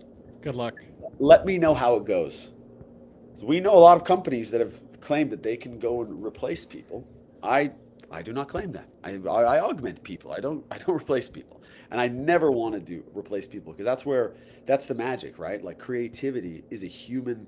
Stories have been passed down through millions of years, from firesides to us watching TikToks on our phones. It's the same medium, right?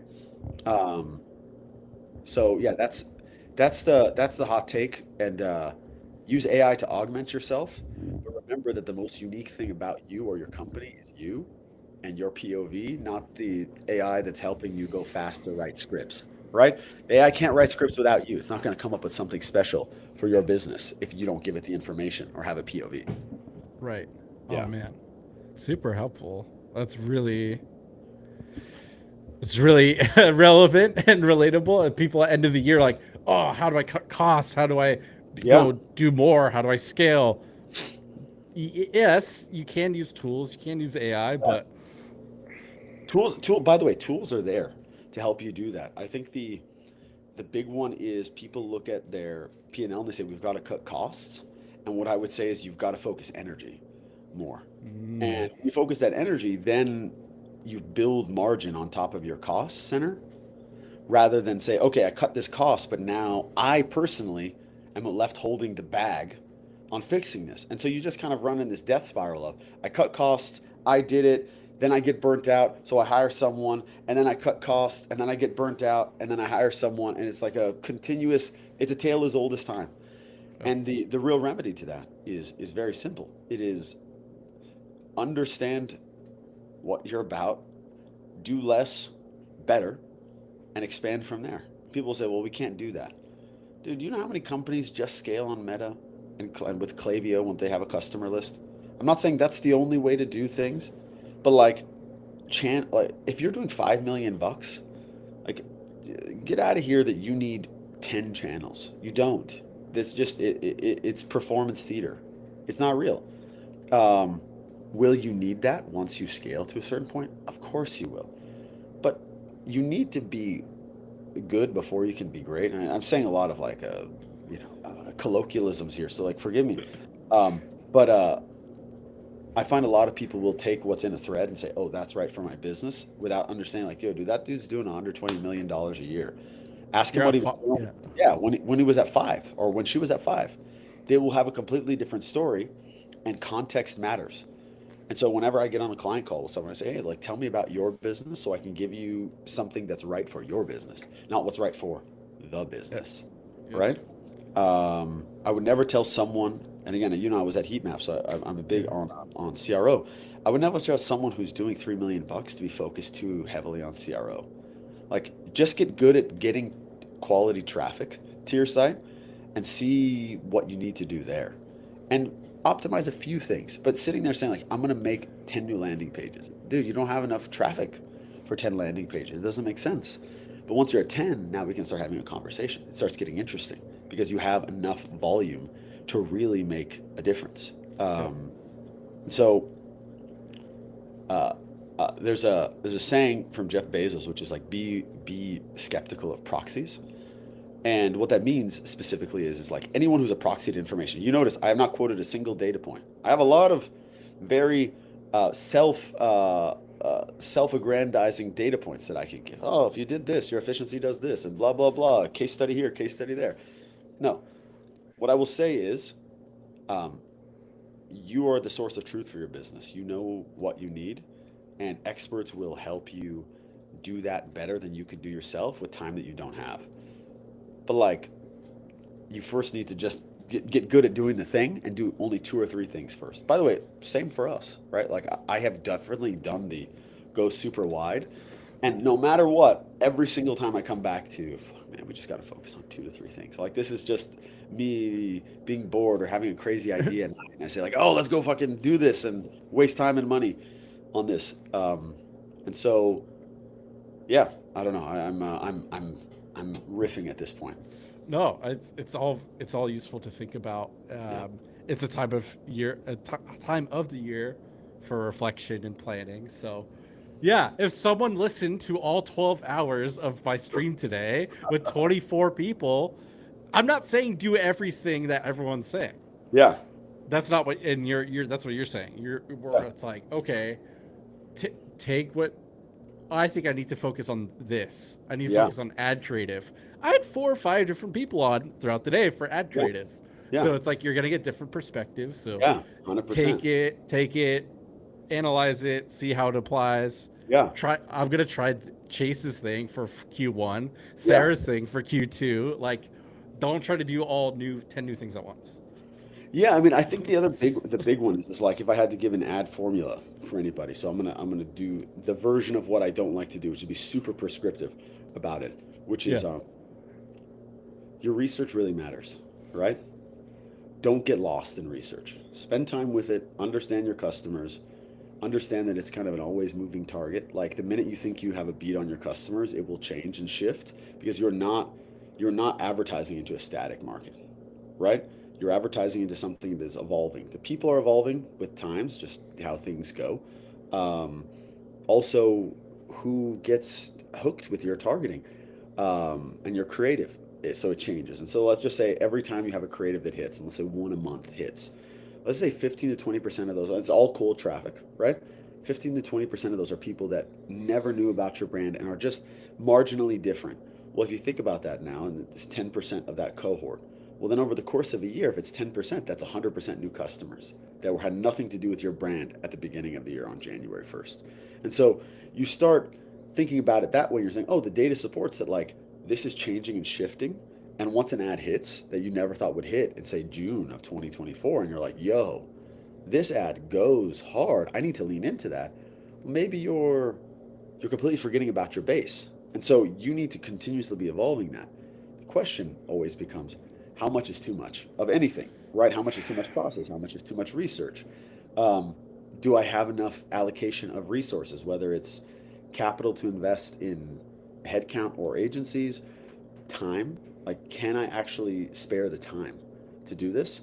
And so do your research, make sure you have a cutoff point, always have a date that you want to ship your next batch of creative. Like never, ever go and say like, oh, I'm just going to go and make stuff. No, I'm shipping stuff on this day. Because then that gives you essentially a way to work backwards. I see a lot of people go, oh, dude, I'm going to make my next batch. And they'll just get lost in the sauce, right? And they'll be like, oh, but I found this research thing and it didn't match this landing page. Like, dude, you need to just, the only thing that is true is that you must keep shipping, right? You must ship. And once you do that, you'll eventually get into this way of knowing what the sandbox is that you can play in. And then giving yourself a little bit of space to play once you've kind of you've checked all the boxes on the things you need to do. I think obviously doing competitor research and using some of the great tools that are out there to do that, always super useful. And just understanding how they're challenging themselves. I think this is kind of the big one, is don't look at the stuff that looks all the same. Yes, look at it to know what's working for them, but also look at the stuff that is completely different in their ad account to stuff that they would normally run that has been on for a while, or that they've maybe made a variation or two on, because that will tell you that they've found maybe a new pocket of customers. I think the other one on the creative side specifically is and I know this is going to sound super remedial, but everyone talks about ads all of the time, and I can't remember the stat, but like the amount of emails that is sent out is in the trillions, right? So everyone sits there and talks about ads and is like, dude, as you're doing this and building your list, one of the most repeatable, like high margin things you can do is build amazing emails. No one talks about it. They're just like, oh, retention, who cares? We just want net new customers. Like, no, dude, you did this, expand LTV and do it at a fraction of the cost of what it's going to cost you to do that. And if you've built a brand that has durability and great products, you don't have to just use email as a discount channel. You can use it as a customer nurture channel. And again, let's say the repeat CAC, if you will, as I talk about it with our team internally like that, is $10 and you sent 100 emails. $10. What the? How fucking great is that? what a great CAC to get a customer back. And so, um, yeah, I think those are kind of two big ones. I found a lot of people leaning into email this year, but still not enough. Like I spent a good amount of time talking to people about retention and retention creative, and it's still not like there's a guy, there's a email agency I really love called Retentio. Bobby's a friend of mine, and they do amazing work. And they do ad creative too. And he always talks to me about how people always want to talk about ad creative and never about retention creative. And so, in a year where you're trying to find efficiency, workflow, research, workflow, and retention creative are three really big levers that I think anyone will be able to print money off of, as the kids say. As the kids say. Hell yeah, dude. Really neat. That's really interesting perspective, and again, not as much people talk about it. I've Yeah. had one or two retention people on today, so recency bias. I've heard it today, but Yeah. I'm sure they're all brilliant people. So yeah, but it is like something to keep in mind, for sure. So anything you want to leave the people with? Any last thoughts? Anything you didn't want to you wanted to touch on? what would I say? This is super lame, but like, you know your business better than anyone else, so trust yourself a little bit more. I think this is like, we're all looking for some sort of hack.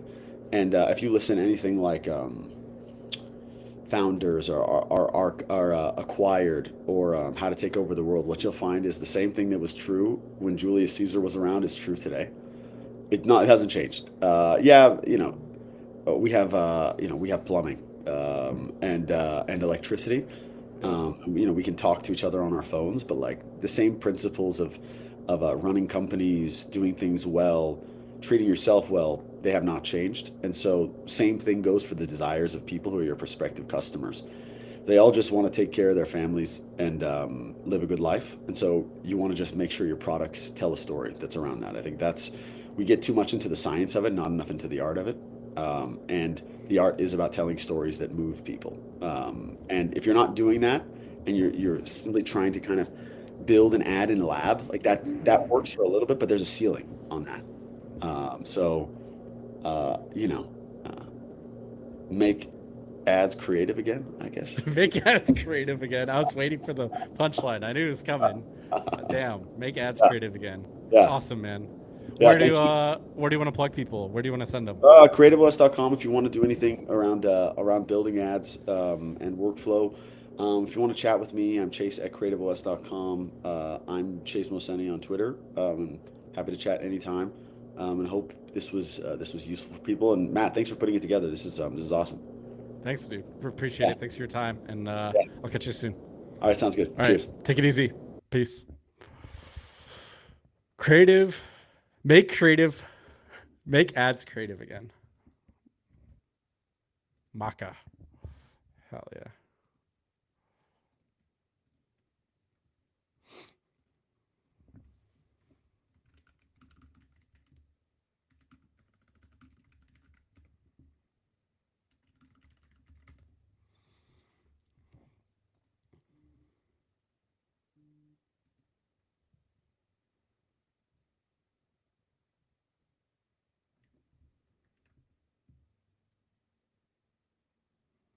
All right, be right back. I'm just resetting the stream